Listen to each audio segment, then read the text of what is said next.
నీకు తీస్తాం వెంటనే మ్యూట్ బాబాయ్. చేసి లక్ష్మి వస్తుంది కానీ కోవష్ చేయాలి.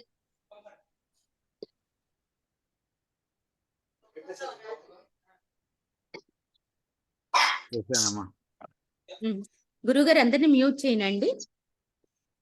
మ్యూట్ చేసేయండి లక్ష్మి వస్తుంది గారు. నీ ఇష్టమని అధికారాన్ని చెలాయించు, నన్ను మాత్రం బయట లేదండి, ఇండివిజువల్ గా మ్యూట్ చేస్తాను గురుగారు. చేసుకో.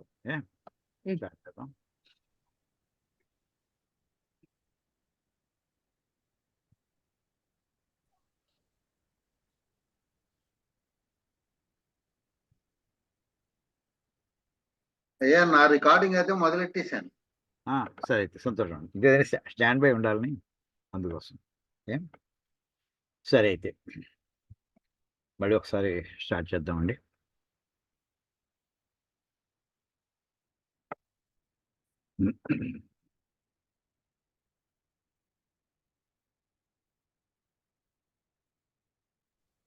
బోధాయన మహర్షి అని మహాన్యాసం అనుకున్నాం.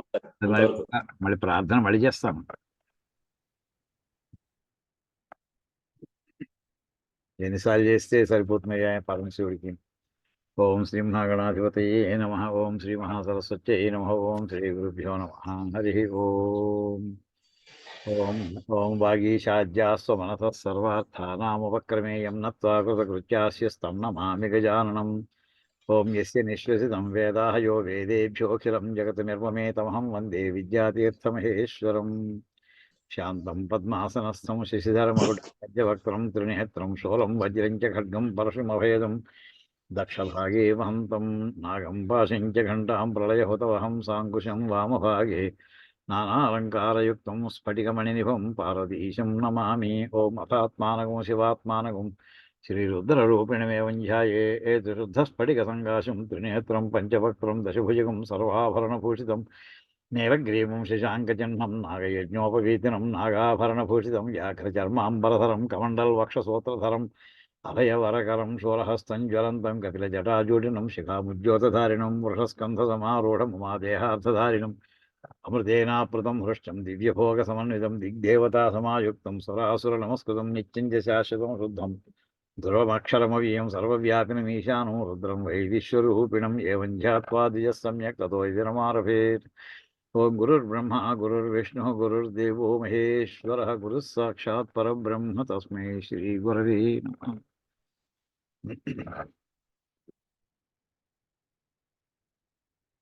ఒక్క సెకండ్.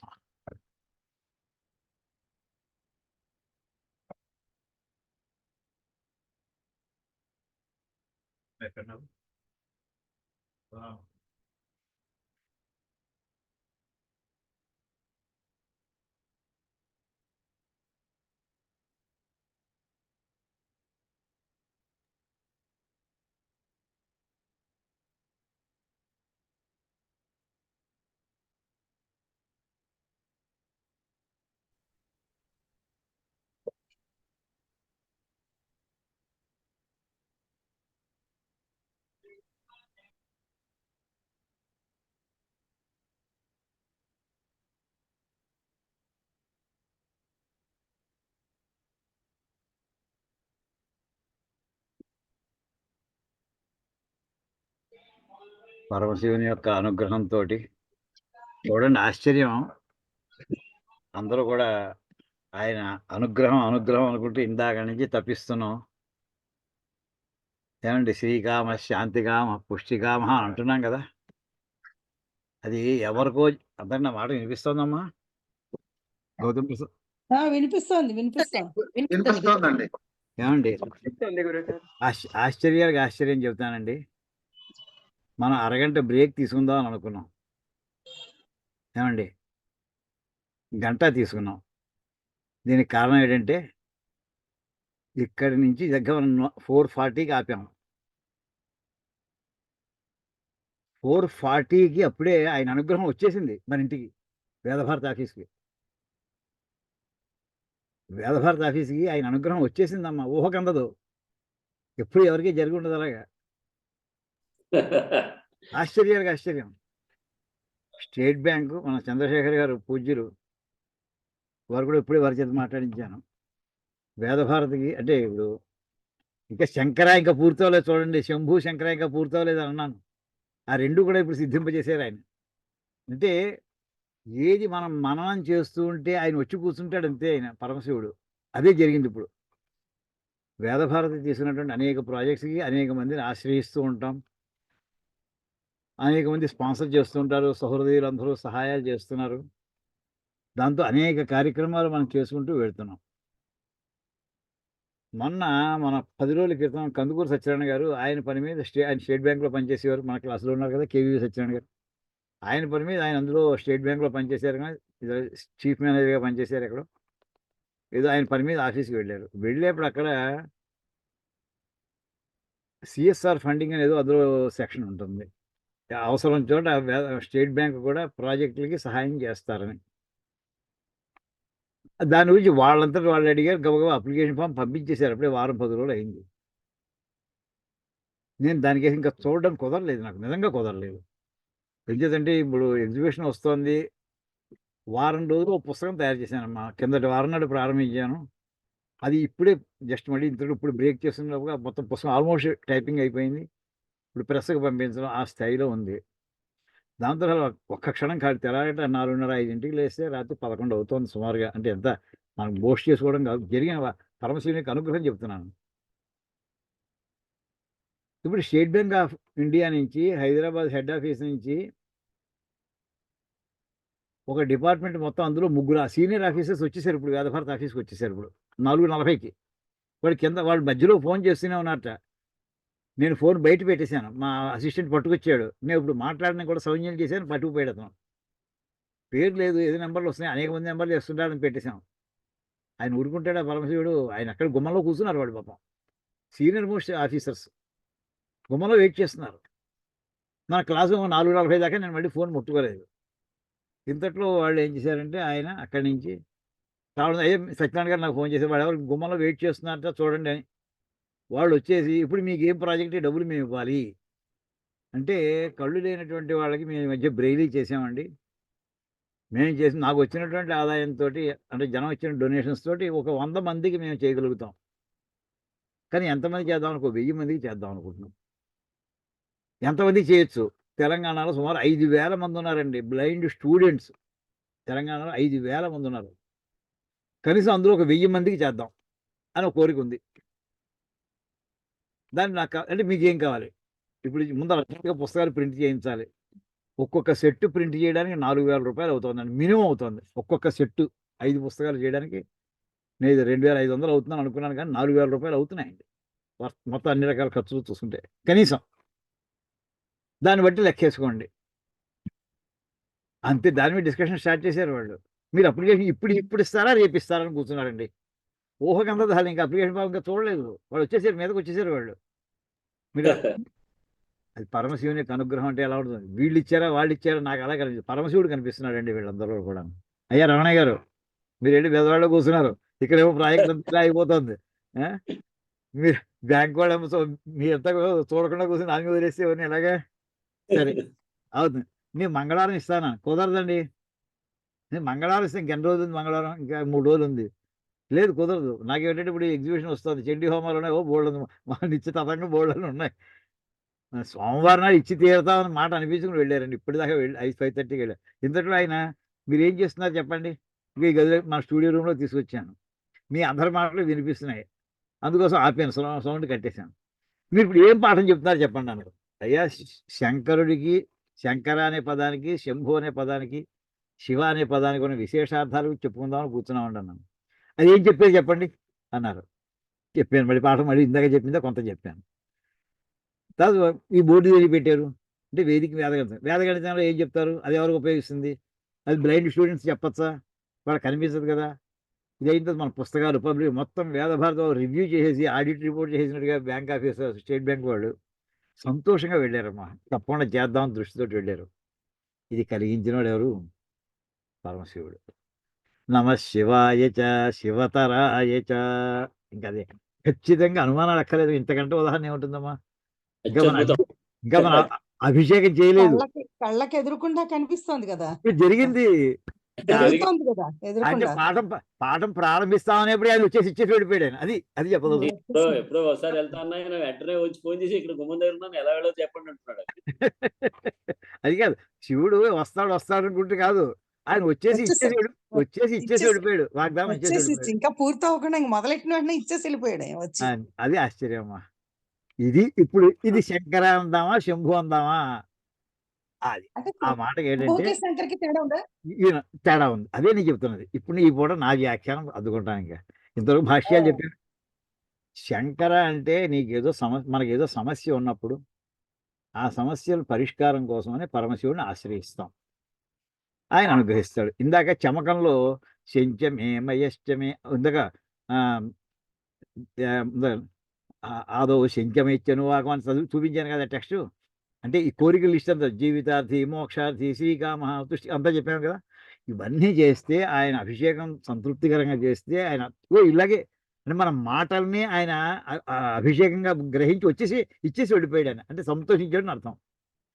ఇది మనకు ఇది అడగకుండా చేసాం. ఇది అడగకుండా జరిగింది. ఇప్పుడు అడగలేదు. ఇప్పుడు అడగకుండా జరిగితే శంభు అమ్మ, అడిగితే చేసి శంకరుడు అమ్మ. అది నా ఉద్దేశం. కారణం ఏంటంటే శంకర అంటే కరము అంటే చేయుట, శంకరము అంటే సుఖమును చేయువాడు. ఎప్పుడు అంటే యాక్షన్ ఉంది ఇందులో. అంటే అంత ముందర లేదు, ఆయన ఏదో అడిగావు అంచేది ఆయన చేస్తాడు, వాగ్దానం ఇచ్చేది చేస్తానంటాడు. శంభు ఆయన ఉంటే చాలండి, శుభం అవుతుంది. ఇప్పుడు చూడండి, అప్పుడప్పుడు మనం ఏ కోరిక లేకుండా ఊళ్ళో ఎవరైనా పెద్దవాళ్ళు ఎవరైనా మహానుభావులు వచ్చారనుకోండి, ఓ శృంగేరి పీఠాధిపతులు, కంచి కర్మకోటి స్వామి వారు వచ్చారనుకోండి, ఇంటి వాళ్ళు అంటే వారి దర్శనం చేసి వద్దామా అని అంటారు. ఆ క్షణం నీకేం ప్రాబ్లం ఏం లేదు, ఆయన దగ్గర నుంచి సొల్యూషన్ ఎక్స్పెక్ట్ చేయట్లేదు. కానీ అందరం వెళ్ళి నమస్కారం పెట్టుకొస్తాం. లేదు ఒకసారి ఇప్పుడు పెద్ద హడావిడి ఏం లేదు, కార్యక్రమం లేదు, ఒకసారి తిరుపతి వెళ్ళొద్దామా, దర్శనం చేసుకొద్దామా, లేదా కాళహస్తి వెళ్ళొద్దామా, లేదా షిరిడి వెళ్ళొద్దామా అనుకుంటాం. అక్కడ కోరికతో వెళ్ళలేదు. ఆ వేళ ఇవాళ ఇమ్మీడియట్ కోరికలు ఏం లేవు, స్వామివారి దర్శనం చేసుకొద్దాం అంతే, మనసు సంతృప్తిగా ఉంటుంది అనుకుంటాం. ఇంటికి వచ్చేప్పటికి ఓ శుభవార్త ఏదో వింటామమ్మా. ఒక్కొక్కసారి నువ్వు ఏ కోరికతోటి లేకుండా వెళ్ళావు, ఓ మహానుభావుని దర్శనం చేసుకున్నావు, ఏదో ఓ పుణ్యశ్రవణం ఏదో చేసావు, బ్రహ్మాండ కార్యక్రమం ఏదో విన్నావు, ఓ పుణ్య గ్రంథం ఏదో విన్నావు, ఇంటికి వచ్చేవాడు శుభవార్త వింటావు. దానికి సంబంధం ఉందా లేదా? ఉంది.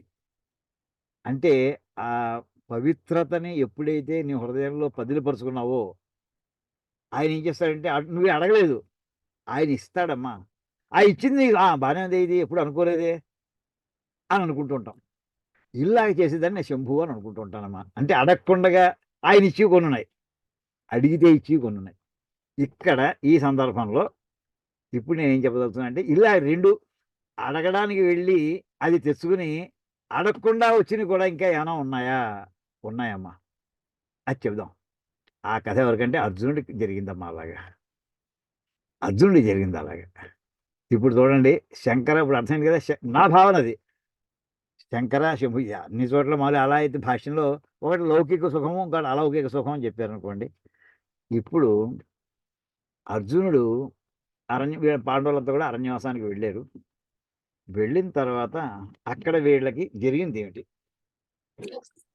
వీళ్ళ భోజనానికి ఇబ్బంది ఏం లేదు, అక్షయపాత్ర లభించింది.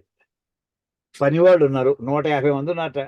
అక్కడ లోకల్గా అరణ్యంలో తిరగడానికి మామూలు చిన్న చిన్న రథాలు, అక్కడ తిరిగే రథాలు ఉన్నాయి, వాటితో తిరుగుతున్నారు. వీళ్ళు హాయిగా స్పెండ్ చేస్తున్నారు, ఏ ఇబ్బంది లేదు. ఒక రాజ్యం పోయింది, ఓడిపోయాం, జూదంలో ఓడిపోయారు బాధ తప్ప ఇంతకంటే వీళ్ళకి హాయిగా ఉంది. వీళ్ళు ఇలాగే కాలక్షేపం చేసేస్తుంటే వ్యాస మహర్షి అక్కడికి ఒకసారి వచ్చారు. ఏ అబ్బాయి ఏం చేస్తున్నారంటే, గట్టి సరదాగా చెప్పాలంటే ఏదో మామిడి పండు కోసు తింటున్నాం, అయితే పనస పండు కోసు తింటున్నాం అని చెప్పాలి వీళ్ళు. ఆయన ఇలాగా టైం వేస్ట్ చేసుకోకండి మీరు, ఈ 13 ఏళ్ళు అయిన వెంటనే మహాయుద్ధం జరగబోతోంది, దానికి మీ ప్రిపరేషన్ ఏముంది, మీ స్కిల్స్ ఏమి ఇంప్రూవ్ చేసుకున్నారు, వెపనరీ ఏమి ఇంప్రూవ్ చేసుకున్నారు, మీరు ఆయుధాలను ఏమి ఇంప్రూవ్ చేసుకున్నారు, అస్త్రాలను ఏం సంపాదించారు మీరు, ఎప్పుడే కొన్ని సంవత్సరాలు గడిపేశారు మీరు. ఇలా గడిపేస్తారు మీరు మాట్లాడకుండా కూర్చుంటాను. వెంటనే బయలుదేరి అస్త్రాలు సంపాదించుకోండి. అవతల సామాన్యులు అనుకుంటున్నావు, ద్రోణాచార్యులు ఓడించగలరా, ఎవరన్నా భీష్మాచార్యులు ఓడించగలరా, కృపాచార్యులు ఓడించగలరా? ఎలాంటి వాళ్ళు దిగ్ధంతులు వాళ్ళు ఎవరు ఓడించలేదు ప్రపంచంలో, పరమశివుడు తప్ప. నిజంగా చెప్పాలంటే అస్త్ర సంపద తప్ప. అనేప్పుడు అప్పటికి అర్జునుడి వేడి పుట్టింది. అర్జునుడు స్పష్టంగా ఇప్పుడు నీది బాధ్యత, అస్త్ర సంపద అనేప్పటికీ అతను హిమాలయాలకు బయలుదేరి వెళ్ళాడు.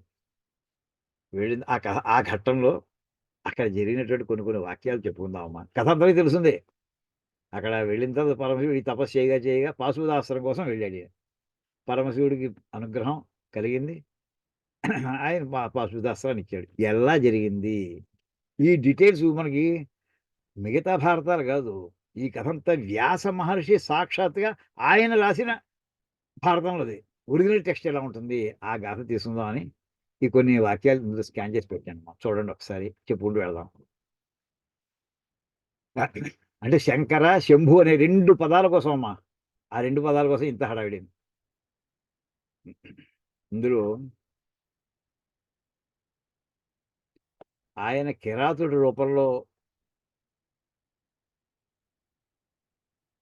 వచ్చినటువంటి ఈ పర్వం కనుక దీని పేరు కైరాత పర్వము అని పేరు. కిరాతునికి సంబంధించిన మన కిరాతార్జునీయం అనే పుస్తకం ఉంది.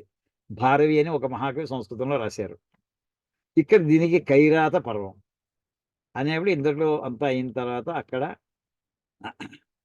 పరమశివుడు అక్కడ శివుణ్ణి కలుసుకుని దర్శనం చేసుకున్నాక జరిగింది కొన్ని సంఘటనలు ఉన్నాయమ్మా. ఎంత అదృష్టవంతుడు అర్జునుడు.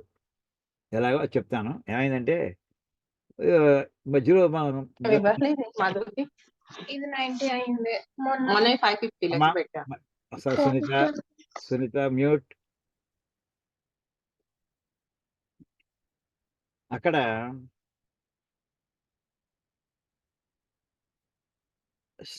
పరమశివుడు ముందర తపస్సు చేసిన తర్వాత మనకి కన్నప్ప కథలో చూస్తూ ఉంటాం సామాన్యంగా. ఒక పంది రూపంలో ఒక రాక్షసుడు వస్తాడు.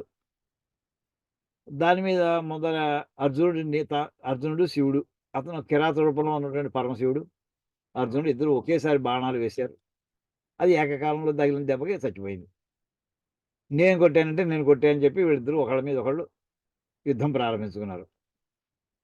ఆ యుద్ధంలో అర్జునుడు రెచ్చిపోయి యుద్ధం చేశాడు శివుడితోటి. రెచ్చిపోయి మామూలుగా కాదు. నాకు ఎదురుగుండా నువ్వు పోటీకి వస్తావా అంటూ. అక్కడ జరిగినటువంటి విషయం చూడండి. యుధిష్ఠిర నియోగాత్ సహ జగామామిత విక్రమ శక్రం సురేశ్వరం ద్రష్టుం దేవదేవంచ శంకరం. చూసారా శంకరం అనే మాట.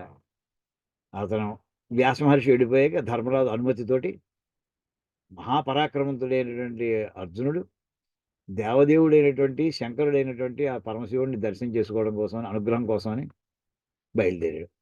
ఎలా వెళ్ళాడు, ఏం పట్టుకెళ్ళాడు? ఒక్క చేతులతో వెళ్ళలేదు. దివ్యం తద్ధనురాదాయ ఖడ్గంచ కరకత్సరం. తన ధనుస్సు గాంధీవాన్ని బంగారు పిడి ఉండేటటువంటి కత్తిని మహాబలో మహాబాహో అర్జున కార్యసిద్ధయే దిశం హ్యుదీచీం కౌరవ్య హేమవచ్చకరం ప్రతి. కౌరవ్య అంటే వీడు కూడా కౌరవులే, కురువంశంలో పుట్టినటువంటి వాళ్ళు అందరూ కౌరవులే. తేడా కోసం ఆ గ్రూపుని ఏమన్నారంటే పాండవులు ధార్తరాష్ట్రుడు అనాలి. వాళ్ళకేమో ఆ పేరు వాళ్ళు పెట్టేసుకున్నారు. మిగతా ఇలా అయింది. అంచేత అర్జునుడు హిమోత్శిఖరానికి వెళ్ళాడు. వెళ్ళి అక్కడ తపస్సు చేయడం ప్రారంభించాడు. చేస్తూ ఉండగా అక్కడ జరిగినటువంటి సంభాషణ చూడండి. ఒక వాక్యం.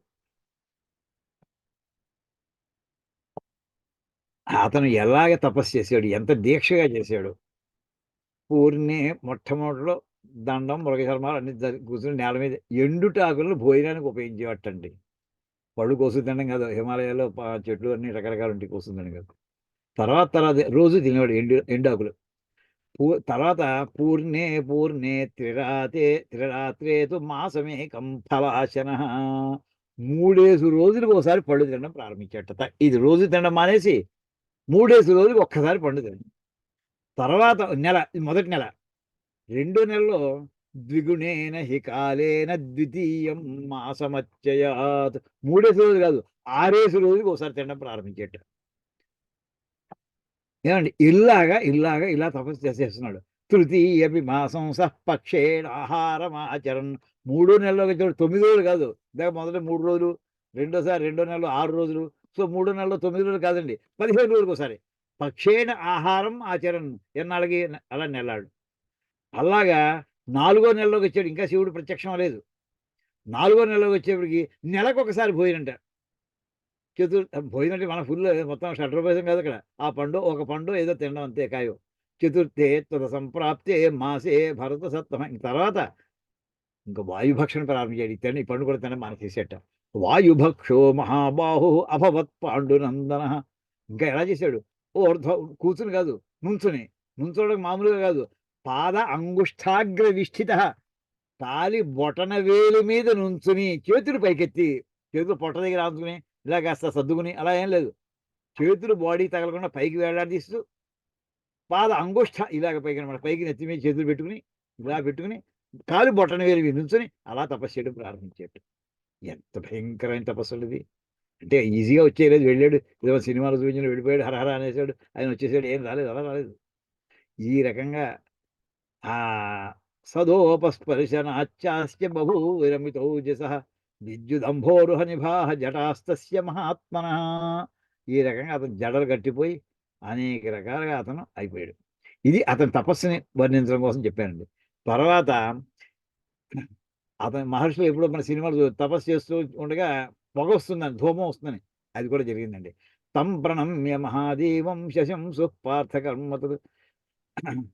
అక్కడ ఈ అర్జునుడు తపస్సు చేసే ప్రాంతంలో కొంతమంది మహర్షులు ఉన్నారు. వాళ్ళందరూ అర్జునుడితో మాట్లాడదాం వస్తే ఎప్పుడు వచ్చినా ఆయన తపస్సులోనే ఉంటున్నాడు. అంచేది వీళ్ళందరూ ఎందుకు వచ్చాడు చెప్పడు. మాట్లాడితే కదా ఇంటర్వ్యూ ఇచ్చే వీళ్ళకి మాట్లాడితే ఈ విషయాలు చెప్తాడు, మాట్లాడు. వాళ్ళు కంగారు పడ్డారట మహర్షులు అందరూను. వాళ్ళు శివుడి దగ్గర పర్యటనకి వెళ్ళారట. వెళ్ళి ఏష పార్థో మహాతేజా హేమోత్పృష్టమాస్థిత ఉగ్రే తపసి దుష్పారే స్థితో ధూమాయయన్ దిశ. మహాఘోరమైన తపస్సు చేస్తున్నాడు, ఉగ్రమైన తపస్సు చేస్తున్నాడు, పొగలు వచ్చేస్తున్నాయి. అంతే అతను ఎందుకు చేస్తున్నాడో మాకు తెలియదు. తస్య దేవేశ న వయం విద్మః సర్వే చికిత్స. ఎందుకు చేస్తున్నాడో మాకు తెలియదు అంటూ వాడు వెళ్ళారట. అలా వెళ్ళి అక్కడ వాడు చెప్పారు.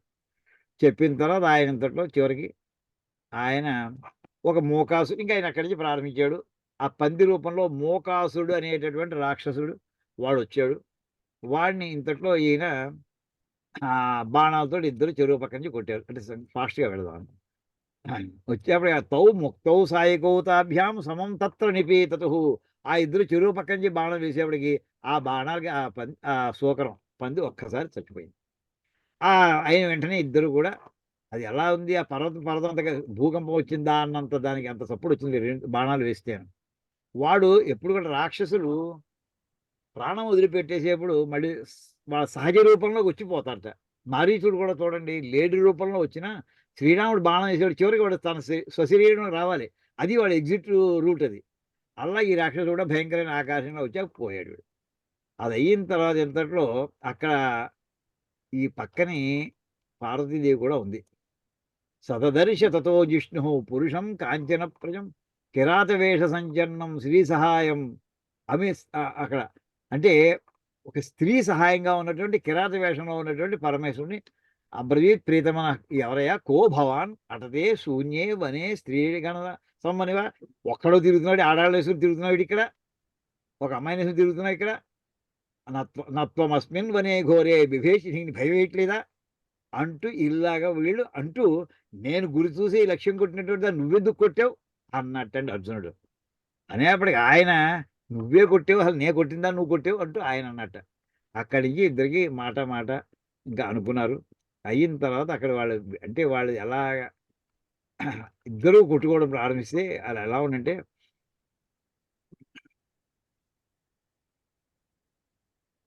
నత్వమస్మిన్ వనే ఘోరే అది అయిపోయింది కదా, చెప్పేసి నెక్స్ట్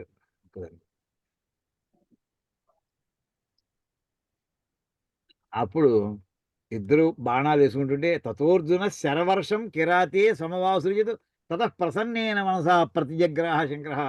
అర్జునుడు విజృంభించి తన అక్షయ గుణీరం అందులో బాణాలతో వర్షం కింద కురిపించేసాడు బాణాలు. ఆయన కిరాత వేషంలో ఉన్నా కానీ వేసిన బాణాలన్నీ కూడా ఆయన రిసీవ్ చేసేసుకుంటున్నట్టు అంతే చేసేస్తుంటే తర్వాత ఆయన ఎలా ఉన్నట్టంటే వర్షం పడినటువంటి పర్వతం ఎలా ఉంటుందో, పర్వతం వర్షం పడితే ఏమన్నా దానికి లెక్క అది పడుతుంది, ఆ నీళ్ళు కొట్టుకుపోతాయి. అలా ఉన్నట్టు ఈ మాయా కిరాతకుడు సదృష్ట్వా బాణవర్షంతో మోఘీభూతం ధనంజయ. అర్జునుడు చూసాడు, ఏది నా బాణాలు ఒక్కటే, అతనికి శరీరం ఒక్క గాయం అవ్వట్లేదు అసలు నా బాణాలు ఏమైపోయాయి, తగిన ఉండాలి కదా, కనిపించట్లేదు. పరమం విస్మయం చక్రి, ఆశ్చర్యపోతున్నట్టు ఇతను అంటూ ఆ అర్జునుడు చాలా బాగుంది అని ఏం చేసావో నాకు తెలియదు, నా బాణాలన్నీ కూడా చాలా భలే తట్టుకుంటున్నావు నువ్వు. అహోయం సుకుమారాంగ హిమవ శిఖరాశయ గాంధీవ ముక్త నారాజాన్ ప్రతిగుణాత్యవిహ్వల. నేను వేసిన బాణాలు ఎవడికి మరి రెండో బాణం వేయక్కర్లేదు, అక్కడికి ప్రాణం వదిలేస్తారు. నువ్వు అటువంటి ఇంతవరకు ఉన్నావు అని అంటూ ఆ బాణాలన్నింటినీ తీసుకుంటే అతన్ని అభినందించేట ముందర అర్జునుడు. తర్వాత బాణాలు, ఇతను వేసిన బాణాలు కనిపించట్లేదు, అయిపోయి ఇంతట్లో తూణీలలో ఉన్న బాణాలు అయిపోయాయి. అక్షయ గుణీరం పనిచేయడం మానేసింది. అందులో బాణాలు, కొత్త బాణాలు రావట్లేదు. అది అయిపోవడం ఏం చేశాడు ఇంకా, కిన్ను మోక్ష్యామి ధనుష ఎన్మే బాణా క్షయంగత. ఇప్పుడు ఈ ధనస్సును కింద పడేయడమా లేదా ధనస్సుతో యుద్ధం చేయడమా? కింద పడేయడం ఎందుకు, ధనుస్సుతో యుద్ధం చేద్దాం అని చెప్పి ఆ ధనుస్సు ఉండేటటువంటి ఎవరో ఇతను ఒక శక్తివంతుడు, ఓ రకరకాల శక్తులు ఏవో ఉన్నాయి వీళ్ళ అరణ్యాలు తిరిగి వాళ్ళకి. అలాంటి ఇతను నా బాణాలన్నీ మింగేస్తున్నాడు. ఇతన్ని నా బాణం కర్రతోటి కొట్టి అతన్ని పంపించేస్తాను పరలోకానికి అని చెప్పి ప్రగృహ్యాత ధనుష్కోట్య జాతాసేన అవకృషిత. దాని తాడు విప్పేసాడు, తోరుకర్ర తయారైంది అది, దాంతో కొట్టేట ఆ తాడు తెగిపోయింది. బాణం కర్రతో కొట్టాడు, ఆ బాణం కర్ర అది కాస్త మాయమైపోయింది ఒక్కసారి. ఇవన్నీ ఇందులో చాలా డీటెయిల్గా వస్తాయి అనుకోండి. అంటే ఎందుకు చెప్తా అంటే పరమశివుని యొక్క సరదాగా యుద్ధం ఎలా చేశాడు. ఆ తస్య మూర్ధిని అప్పుడు ఇంకా కొట్టేసాడు, ధనుసు కూడా మాయమైపోయింది. పోయేప్పటికి ఇంకా కత్తి ఉంది కదా, బంగారు పీడి ఉన్న కత్తి కూడా పట్టుకెళ్ళాడు. చూడండి ఎంత భయస్తుందో. తస్య మూర్ధిని శితం ఖడ్గం అసక్తం పర్వతేషపి ముమోచ భుజవీర్యేణ విక్రమ్య కురుణ. ఆ కత్తితోటి నెత్తి మీద కొట్టేటమ్మా, కొట్టాడు శివుడు, నెత్తి కొట్టాడు. ముమోచ ఇక్కడ ఆ కిరాతుని శిరస్సు మీద కొట్టాడు. తస్య మూర్ధానమాసాద్య పపాల అసివరోహిస. విచిత్రం ఏంటంటే కత్తి విరిగిపోయింది, శివుడి శిరస్సుకి అవ్వలేదు, కత్తి అది కాస్త కత్తి ముక్కలైపోయింది. ఆ తర్వాత ఇంక చెట్లు పీకడం ప్రారంభించాడు. మామూలుగా మహాభారత కాలంలో చెట్లు తీసి చెట్లతో యుద్ధం చేసేవాడు ముగ్గురమ్మా. ఒకటి భీముడు, రెండు హిడింబాసుడు, మూడోవాడు బలరాముడు. ఈ ముగ్గురే చెట్లు పీకగలిగినటువంటి వారు. అటువంటి ఇవాళ అర్జునుడికి చేతులు ఆయుధం ఏం లేదు, అయితే అక్కడ ఉన్నటువంటి చెట్లను పీకి పెకలించి దాంతో కొట్టి యుద్ధం చేయడం ప్రారంభించాట. అవన్నీ కూడా అయిన తర్వాత అతను ఇతను వేసిన బాణాలు చేసి ఇతను చేతితోటి పిడికిలి పోటుతోటి అతను కొట్టడం ప్రారంభించాడు. దాంతో ఈ రకంగా శరీరం అంతా కూడా కమిలిపోయింది అర్జునుడికి. తతోభి పీడితేర్గాత్రై పిండీకృత, పిండి అయిపోయింది అంటారు చూసారా. ఈ పిండి అనే మాట సంస్కృతం మాట, మా తెలుగు మాట కాదు. పిండీకృత పిండి అని ముద్ద అయిపోయిందని అర్థం. మట్టి ముద్దగా కనబడుతున్నాడు అర్జునుడు. విశ్వాసం గట్టిగా పీల్చుకోలేకపోతున్నాడు. నిరుచ్ఛ్వాసోభవచ్చైవ సన్నిరుద్ధో మహాత్మ. అంటే ఊపిరి పీల్చుకోవడానికి కావాల్సిన సత్తు కూడా లేకుండా అయిపోయాడు, కింద అడ్డట్టు వచ్చి పపాత భూమ్యాం నిశ్చేష్ట. అతను కొట్టిన ఒక్క పిడికిలి పోటీకి కింద అడ్డాడు అర్జునుడు. పడేప్పటికి ఇంతట్లో ఇంకెలా కాదు, మళ్ళీ ఒకసారి శివుడికి మళ్ళీ మనం పూజ మధ్యలో వచ్చేసామో, శివుడికి ఒకసారి పూజ చేసుకుందామని చెప్పి అక్కడ చూడండి అది వర్ణిస్తాడండి, ఎంత బాగుంటుందో. సముహూర్తం తథాభూత్వా, కాసేపటికి స్పృహలోకి వచ్చాడు అర్జునుడు. సచేత పునరుత్థిత రుధురేణ ఆపులుదాంగస్తు పాండవో భృజ. ఒళ్ళంతా రక్తం కారిపోతుంది. అప్పుడు ఏం చేశాడు, ఇంకా నాకు శివుడిని శరణం కోరుకోవాలనుకుని శరణం గత్వా భగవంతం పినాకినం మృన్మయం స్థండిలం కృత్వా మాల్యేన అపూజయద్భవం. ఒక్క 2 నిమిషాలు అతను కూడా చూస్తున్నాడు తప్ప కంగారు పెట్టట్లేదు. వెంటనే మట్టితోటి శివలింగం తయారు చేసేట. చూడండి ఇక్కడ మృన్మయం స్థండిలం, పిండితోటి ముద్ద చేసి తడిమట్టి దాంతో శివలింగం తయారు చేసి దాని మీద ఒక చిన్న పూలమాలను ఏదో తడపలతో కట్టేసి మాల్యేన అపూజయ భవం. ఆ శివలింగం మీద ఆ పూలమాల వేసేట. ఈవేళ ఏమైనా సరే నేను నెగ్గాల్సిందేనయ్యా, నన్ను రక్షించు, నీ శరణు కోరుకుంటున్నాను అనుకుంటూ ఆ పూలమాలను ఇక్కడ వేసేటండి. వేసి లేచి ఉంచున్నాడు. ఇక్కడ ఏ పూలమాలను ఇతను ఇక్కడ శివలింగాన్ని వేసాడు అది కాస్త ఎదురున్న కిరాతుడి మెడలో కనిపించింది. తచ్చమాల్యం తదా పార్థ కిరాత శిరసి స్థితం అపశ్యత్ పాండవ శ్రేష్ఠ హర్షేణ ప్రకృతింగత. ఇప్పటికి అతనికి అర్థమైందండి, బాబోయ్ వచ్చినటువంటి వాడు సామాన్యుడు, పరమశివుడే దిగొచ్చేసాడు నాతో యుద్ధం చేయడానికి అనుకుని. అది శిరస్సు కనిపించింది, పరమశివుని కిరాత రూపంలో పరమశివుడు నెత్తిమీ కనిపించింది. వెంటనే ఇతను వెళ్ళి అతని కాళ్ళ పడ్డాట. పపాత పాదయోస్తస్య తతః ప్రీతో భవద్భవ ఉవాచ చైనం వచసా మేఘ గంభీర గీర్ఘర జాత విస్మయమాలోక్య తప క్షీణాంగ సంహతి. తపస్సుతోటి ఈనాడు భోజనం లేదు, నీరసంతో యుద్ధం చేశాడు. శుభ్రంగా పుష్టిగా నా టిఫిన్ తినేసి యుద్ధం ప్రారంభించలేదు. ఎన్నాళ్ళైందో 4 నెలలు 5 నెలలు అయిందో భోజనం చేసి ఏదో పండు తిని అలా నీరసపడిపోయాడు. పైగా అంతలా యుద్ధం చేశాడు. అప్పుడు అతను చూసి అతని కాళ్ళ మీద వెళ్ళి పాదయో తస్య పాదయో పపాత, పరమశివుని యొక్క పాదాల మీద పడ్డాట. అయితే భోభో ఆయన అన్నట్ట, శివుడు అన్నట్ట, భోహో పాల్గొన తుష్టోస్మి కర్మణ ప్రతిమేమే శౌర్యేన అనేన ధృత్యాచ క్షత్రియో నాస్తితే సమః. అర్జున నువ్వురా వీరుడు అంటే, మీతో సమానమైన క్షత్రియుడు లేదు అసలు. ఇక నాకు చాలా ఆనందంగా ఉంది, బాగా చేసేవు నాతో యుద్ధం అని చెప్పి, సమం తేజశ్చ వీర్యంచ మమాజ్య తవచానక ప్రేతస్తేహం మహాబాహో పశ్చిమాం భరత. చూడు సార్ నన్ను చూడు, ఎలా ఉన్నాను చూడు అంటూ నేను చాలా సంతోషించాను అన్నట్టండి. అంటూ మళ్ళీ ఒక చిన్న లింక్ పెడతాడు. ప్రీత్యా నీకేం కావాలో చెప్పు. దదామితే విశాలాక్ష చక్షు పూర్వ ఋషిర్భవాన్ విజయశిశిరణే శత్రువుని అవి సర్వాన్. నువ్వు పూర్వకాలంలో నరనారాయణలో నరుడనే మహర్షివి, నువ్వు చాలామందిని జయించగలవు. ఎప్పుడు ఇంకా అనుగ్రహం కలిగింది. ప్రీత్యాచ దేహం దాస్యామి యదస్త్రం అనివారితం త్వం హి శక్తో మదీయం తద్ అస్త్రం ధారయితుం క్షణాత్. ఇంక నువ్వు ఎవ్వరూ ఆపలేనటువంటి అస్త్రాన్ని నీకు ఇస్తాను నేను తప్ప ఇంకెవరు దాన్ని ఆపలేరు. అటువంటి అస్త్రాన్ని నువ్వు పట్టుకోగలవు, నువ్వు వాడగలవు, దాన్ని నిర్వహించుకోగలవు, అంతే అస్త్రాన్ని నీకు ఇస్తాను అనేప్పటికీ అతను అర్జునుడు అడుగుతున్నట్టండి. తతో దేవం మహాదేవం గిరిశం శూలపాణినం దదర్శ ఫాల్గుణస్తత్ర సహదేవ్యా మహాద్యుతిం. ఇక్కడ ఆ పార్వతీ పక్కనే ఉంది చూడండి, అది విశేషం. ఆయన ఒక్కడే లేడు ఇక్కడ. ఇక్కడ చిన్న కథ చెప్తూ ఉంటారు. ఇంకోటి ఏంటంటే, అసలు అర్జునుడు శివుడు పార్వతి కైలాసం నుంచి బయలుదేరి వచ్చి ముందట ఇలా అర్జునుడికి ఒకసారి పరీక్ష పెట్టాలి, నేను కిందకి హిమాలయాలకు వెళుతున్నాను అన్నట్ట. హిమాలయం వెళ్తుంటే వాళ్ళ తండ్రి గారి పుట్టిలే కదా పాప పార్వతి, నేను వస్తానండి మీతోటి అని అంటూ ఆవిడ ఎందుట. మరి అర్జునుడి దగ్గర నువ్వెందుకు అంటాడు అని, అర్జునుడికి నడ్డి మీద పుట్టుమచ్చ ఉందిట, అది నాకు చూడడం కుదరలేదు, ఓసారి ఇప్పుడు చూడడానికి వీలవుతామో చూస్తాను ఇది అని. ఇక్కడ వీళ్ళు వచ్చిన తర్వాత ముందర బాణాలతోటి కత్తులతోటి అయిపోయిన తర్వాత ఇద్దరు కూడా కుస్తీ పట్టు ప్రారంభించారు, శివుడును అర్జునుడును. ఆ దొల్లడంలో శివుడు కింద కావాలని ఆ పార్వతీదేవి కోరింది కదా, అంచేత శివుడు తాను కింద పడ్డాట, అతని మీద అర్జునుడు పడున్నట్ట. అప్పుడు ఆవిడ పక్కనే నుంచుంట, ఆహా ఇదన్నమాట అర్జునుడు అడ్డువి పుట్టువచ్చని అని ఆవిడ చూసింది. ఒక చిన్న కథ చెప్తుంటారు, అది ఎక్కడితో తెలియదు కానీ కథ మాత్రం చాలా ఆకర్షణీయమైన కథ అది. అలా ఇక్కడ ఆవిడ పక్కనే ఉండగా ఆయన ఆ మహాకాంతివంతంగా ఉన్నటువంటి పరమశివుడిని చూసేట ఆయన. సహజ అనుభ్యాం మహీంగత్వా శిరసా ప్రణిపత్య ప్రసాదయ అయ్యా మ్యూట్ చేసుకోండి.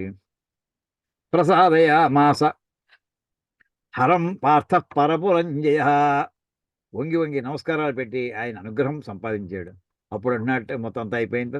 కారణానాంచ పరమం జానే త్వాం త్ర్యంబకం విభుం దేవానాంచ గతిం దేవ త్వత్ప్రసూతమిదం జగతు. ఈ లోకాలన్నీ కూడా నీ వలన వచ్చేయ. అజేయస్వం త్రిభుర్లోక. ఏదో తెలివి తక్కువది నీతో యుద్ధం చేశాను, ఎవడైనా నిన్ను ఓడించగల ముల్లోకాల్లో. సదేవాసుర మానుషై శివాయ విష్ణు రూపాయ విష్ణవే శివరూపిణే. ఇక్కడ శివ విష్ణు పరమ ఇద్దరికి కూడా అభేదాన్ని వర్ణించినటువంటి శ్లోకం ఇదండి. శివాయ విష్ణు రూపాయ, విష్ణు రూపాయ శివ అక్కడ అంటుంటాం కదండి, అలా శివరూపాయ విష్ణు అంటాం కదా, విష్ణవే శివరూపిణి అది శ్లోకంలో వస్తుంది అని అక్కడ అతను స్తోత్రం చేసిన తర్వాత అప్పుడు ఇక్కడ చూడండి, గణేశం జగత శంభుం లోక కారణ కారణం ప్రధాన పురుషాతీతం పరం సూక్ష్మతరం హరుం. నువ్వు సమస్త గణేష్ అంటే ఈ గణపతి కాదండి, ప్రమథ గణాలు, సమస్త జీవజాతి గణాలు ఎన్ని ఉన్నాయో అన్నిటికీ ప్రభువయ్య. జగత గణేశం శంభుం. అసలు నీ దర్శనం అయితే చాలయ్యా, అన్ని పనులు అయిపోతాయి. నీ అనుగ్రహం అటువంటిది, నువ్వు ఉన్నావంటే శుభం అవుతుంది. మేము కోరుకోపోయినా మాకు ఏదో ఏ కోరికలు తీర్చే మాకు సంతోషం కలుగుతుందో అది నీకు తెలుసు, అది తీర్చేస్తావు నువ్వు. అది శంభుని పద. ఆ మాట కోసం ఇక్కడ ఇంత దూరం కథ తీసుకొచ్చామండి. లోక కారణం ప్రధాన పురుషాతీతం. మనం మనకి బ్రహ్మసూత్రాలు వస్తుంది, ప్రధానం వస్తూ ఉంటుందండి. ప్రధానమును పురుషుడు అయినటువంటి మామూలుగా మహేశ్వరుని కూడా మొత్తం దాటినటువంటి పరం సూక్ష్మతరం హరం సూక్ష్మాత్ సూక్ష్మతరం జ్ఞేయం మనకి మహాన్యాసనం వస్తుందండి. అని చెప్పి వెంటనే ఇక్కడ ఉన్న శంకర అనే పదం వ్యతిక్రమం మే భగవన్ క్షంతుమర్హసి శంకర. చూడండి మన శంభు శబ్దము శంకర శబ్దము అక్కడ మనం ప్రారంభించాం నమస్సోమాయిలో, ఇక్కడ వచ్చి పడ్డామండి. ఎందుకంటే నేను చాలా తెలివిదగ్గ అపరాధాన్ని చేశానయ్యా, నీకు క్షమించు అంటే ఇక్కడ కోరుకుంటాడు. ఏమని కోరుకుంటున్నాడు ఇక్కడ? నా అపరాధాలను క్షమించు అని కోరుకుంటున్నాడు. భగవన్ దర్శనాకాంక్షి ప్రాప్తోస్మి ఏమం మహాగిరిం, నీ దర్శనం కోసం నేను ఇక్కడికి వచ్చానయ్యా. అది దర్శనాన్ని కోరుకున్నాను. దర్శనం కోరుకోవాలంటే నేను పాశుపదాస్త్రం కోరికతో వచ్చాను ఇక్కడికి అని చెప్పేప్పటిట చివరికి ఆయన విచిత్రం ఏంటి తెలుసునా అండి, ఆయన పరమశివుడు అబ్బాయి నీకు ఇస్తాను రా అని చెప్పి అనేప్పటికీ పాశుపదాస్త్రం వెంటనే వెళ్ళి పంచపాత్ర తీసుకుని ఆచమనం చేసి, చూడండి ఆచమనం చేసి, అదే గురుగారు నేను సిద్ధంగా ఉన్నాను అన్నట్టుగా ఆయన దగ్గర కూర్చుంటే అప్పుడు ఆయన పాశుపతాస్త్రం యొక్క ప్రయోగము ఉపసంహారము రెండు కూడా నేర్పెట్టండి. వచ్చేసింది అంటే అయిపోలేదు. అందుచేత చెప్పిన తర్వాత అప్పుడు ఏమన్నట్టు తెలుసునా, పరమశివుడు ఏం చేయాలి తెలుసునా, ఒక్కసారి అర్జున నాకు నిన్ను ముట్టుకోవాలి ఉందయ్యా అన్నట్టండి. పరమశివుడు అర్జునుడితోటి ఆయన చెప్పి ముందు చేయి పట్టుకున్నట్ట, దగ్గర లాక్కున్నాడు, ఒక్కసారి గట్టిగా కాగలిస్తున్నట్టండి. చూడండి ఎంత అదృష్టవంతుడండి అసలు. ఇతను అడగలేదు, చూడండి అది చెప్తుంటా, అడగకుండా జరిగింది అది. తమువాచ మహాతేజా ప్రహస్య వృషభధ్వజ ప్రగృహ్య రుచిరం బాహుం క్షాంతమిచ్చేవ పాల్గొనం. క్షమించమని అడుగుతున్నావు కదా, దా క్షమిస్తాను అని చెబుతూ అతను చెయ్యి పట్టు దగ్గర లాక్కుని పరిష్వజ్యచ బాహుభ్యాం ప్రేతాత్మా భగవాన్ హరహ. సంపూర్ణంగా సంప్రీతి చెందినటువంటి పరమేశ్వరుడు బాహువులతో ఒక్కసారి కాగలుచుకున్నాడు. పునఃపార్థం సాంత్వపూర్వం ఉవాచ వృషభధ్వజ, మళ్ళీ ఇంకా ఏదో ఇలా అన్నాడు అని చెప్పుకొస్తూ ఇలాగా ఇదంతా ఇచ్చేసండి. సరే ఇంకా మిగతా కథ అంటే ఎందుకు చెప్పానంటే, ఇక్కడ పరమశివుడు అర్జునుడు అడిగినటువంటి కోరికని తీర్చాడు. తీర్చిన తర్వాత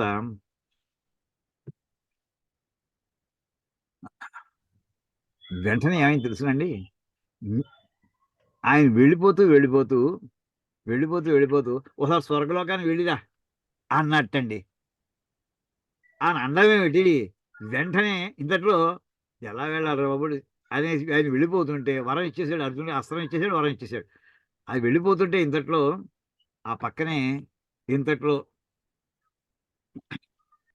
ఇలాగా కాగలించుకున్నటువంటి సందర్భం, కాగలించుకున్న సందర్భం ఎవరికైనా జ్ఞాపకం ఉందా? హనుమంతుడిని శ్రీరామచంద్రుడికి కాగలించుకున్న దృశ్యం అండి. అది చూడండి ఒక్కసారి. ఆ ఆనందంలో ఎంత అభిమానం ఒకళ్ళకొకళ్ళకి. ఇక్కడ శ్రీరామచంద్రుడు అన్నటువంటి మాట ఏమిటి, అది కూడా ఆ ఘట్టం కూడా రామాయణం కూడా చెప్పేసింది మనం.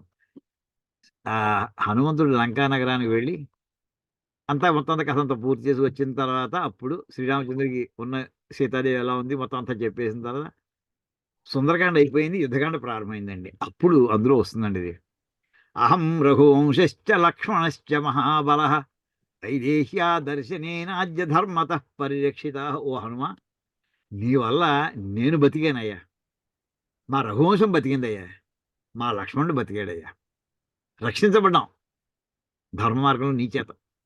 ఇప్పుడు నేను నీకేం ఇవ్వగలను? ఇదంతా మమ దేనస్య మనోభూయ ప్రకర్షతి. ఇప్పుడు నువ్వు పై లెవెల్కి వచ్చేసావు, నీ కింద లెవెల్లో ఉన్నాను, నా మనస్సు మహా పీకేస్తోందయ్యా.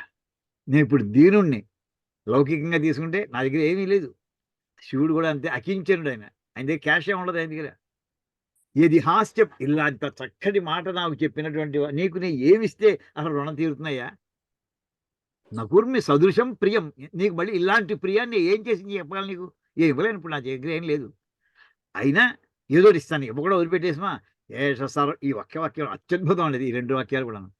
ఇత్యుక్త్వా సర్వభూతస్తు ఏష సర్వస్వభూతస్తు పరిష్వంగో హనుమతః మయా కాలమిమం ప్రాప్య దత్తస్తస్య మహాత్మనః. ఇదిగో ఇదే నా సర్వస్వం అని చెప్పి ఒక్కసారి సర్వస్వభూతము, స్వ అంటే స్వము అని అర్థం అండి. సర్వస్వము అంటే నా సమస్త ఐశ్వర్యం ఇదేనయ్యా అని చెప్పి హనుమతః పరిష్వంగాన్ని కౌగిలించుకోవడం అని చెప్పి ఈ టైంలో ఇదే ఇవ్వగలనయ్యా అని చెప్పి ఒక్కసారి నేను కాగలించుకుంటున్నాను అని చెప్పి కాగలించుకున్నట్టండి అని చెప్పి ఇత్యుక్త్వా ప్రీతి హృష్టాంగ, సంపూర్ణంగా మనసు ఆనందంతో నిండిపోయింది.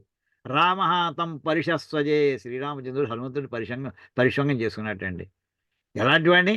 హనుమంతం మహాత్మానం కృతకార్యం ఉపాగతం, పని పూర్తి చేసుకొచ్చాడు.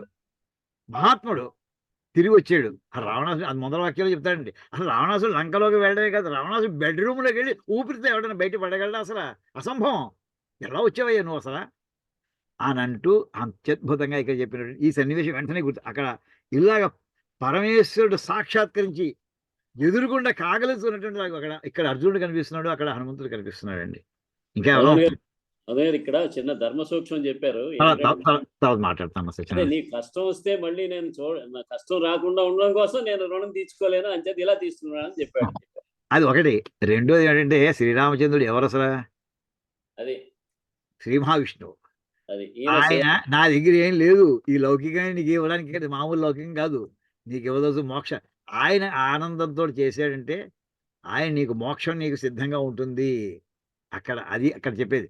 కాగలిని చూడడానికి కాగలింపు ఆనందం వచ్చిందని కాదు, అక్కడ నీకు సర్వస్వభూతస్తు సమస్త ఐశ్వర్యానికి ఐశ్వర్యం మోక్ష సామ్రాజ్యం అది ఇదిగోనయ్యా నీకు ఇప్పుడే అందిస్తున్నాను నీకు అని శ్రీ మహావిష్ణువు రూపంలో హనుమంతుడి అనుగ్రహం ఇక్కడ, అక్కడ అర్జునుడి అనుగ్రహం అక్కడ అలా జరిగిందండి. ఇది అయిన తర్వాత మళ్ళీ మన కథలోకి వస్తే ఒకసారి ఇంపార్టెంట్ శ్లోకాలు చూసుకుంటూ, ఇది భగవన్ దదాసి చే, నాకు ఇష్టమైతే నువ్వు కాస్త అది ఇప్పించోయా అంటే ఆయన అంటాడు, దదామితే స్త్రం దయితం అహం పాశుపతం విభో సమర్థో ధారణే మోక్షే సంహారే చాసి పాండ. అర్జున, దీన్ని పట్టుకోవడానికి కానీ, దీన్ని ధరించడానికి కానీ, ప్రయోగించడానికి కానీ ఉపసంహారం నువ్వు ఒక్కడే సమర్థుడయ్యా అని చెప్పి ఇక్కడ ఆ రకంగా చేసి అతనికి మొత్తం అప్పుడు అంటంతో ఇతను ఏం చేశాట, ఆచమనం చేసి వచ్చాడు చెప్పాను కదా ఆ మాట. తత అధ్యాపయామాస తచ్చుత్వా త్వరిత, గవ్వ వెళ్ళిపోతాడు ఇప్పుడు కంగారు అర్జునుడికి అని చేయించాడు. తచ్చుత్వా త్వరిత, త్వరగా శుచిర్భూత్వా స్నానం చేసి సమాహత ఉపసంగమ్య విశ్వేశం అధీశ్వ ఇత్యథసో చెప్పండి అని కూర్చున్నట్ట. అధీశ్వ, నాకు అధ్యయనం చేయించండి, ఆ మంత్రోపదేశం చేయండి అని అర్థం. అనేప్పుడు ఈయన తతస్థు అధ్యాపయామాస, మామూలు ఏదో మన చిన్నపిల్లలకు అక్షరాభ్యాసం చేసినట్టుగా చేశాడండి.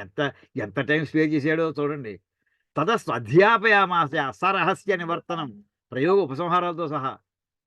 ఆ తదస్త్రం పాండవ శ్రేష్ఠ మూర్తిమంతం వివాదం, అది ఆ అస్త్రం ఇతనిలో ప్రవేశించినప్పుడు యమధర్మరాజులాగా ఆ శక్తులని వచ్చేసేటండి ఇతనికి అర్జునుడు. ఆ రకంగా లేచి నుంచున్నాడని చెప్పి ఈ రకంగా అప్పుడు ఆయన అన్నట్ట, ఇంక నువ్వు హరి ఇక్కడి నుంచి బయలుదేరి స్వర్గానికి వెళ్ళు అని అన్నాడండి. ఇది ఇక్కడ మనకి ఏమి జరిగింది అంటే మన కథలో మనం చెప్పుకుంటే మనకు అర్థమైన పద్ధతిలో శంకర అనేటటువంటి అంటే ఒక కోరికతోటి వెళ్ళినప్పుడు ఆయన ఆయన సంతోషించిన తర్వాత ఆయన చేయడం కోరికలన్నీ తీరుస్తాడు. ఇందాక మనం కోరకుండా తీర్చేసాడనే మాటనే దాని శంభుత్వం అండి. అసలు కథ అంతా ఇక్కడి నుంచి అండి. శంభు అనే మాటకి ఇక్కడ వెళ్ళిన తర్వాత ఎప్పుడైతే పరమశివుడు అంతర్ధానం అయిపోయాడు, వెంటనే మిగతా అష్టదిక్పాలకులు వచ్చేసారండి అర్జునుడి దగ్గరికి. ఇతను పిలవలేదు. అయ్యా నీకు పాశుపతాస్త్రం వచ్చిందా, పరమశివుడు ఇచ్చాడా, ఇది మా అస్త్రం కూడా తీసుకో అని చెప్పి యమధర్మరాజు తన అస్త్రం ఇచ్చేసేటండి. కుబేరుడు, అయ్యా నా అస్త్రం తీసుకోవయ్యా నువ్వు. ఇంద్రుడు వచ్చి నా ఇంద్రాస్త్రం తీసుకోవాలి నువ్వు. ఇంద్రుడు ఎక్కడ తర్వాత ఇచ్చాడు. వరుణదేవులు వచ్చేసారు. ఇలా మొత్తం అందరూ కూడా వాళ్ళ అస్త్రాలు ఇచ్చేసేటండి. ఇవన్నీ అడగకుండా వచ్చేసిన అస్త్రాలండి. ఇది శుభాలు. పరమశివుని యొక్క దర్శనం అయితే శుభ పరంపర అంటారు సరే. పరంపర ఒకదాని తర్వాత ఒకటి, పరంపర అనే మాటకు అర్థం అది. అంటే ఒకదాని తర్వాత ఆయన దర్శనం ఇచ్చాడు పాశుపతాస్త్రం, అంతవరకు ఆయనతో టాపిక్, కానీ ఆగలేదు. ఆయన దర్శనం ఇచ్చే పరంపర ఎలా వచ్చిన చూడండి. ఇక్కడ ఇదని జరిగిందండి.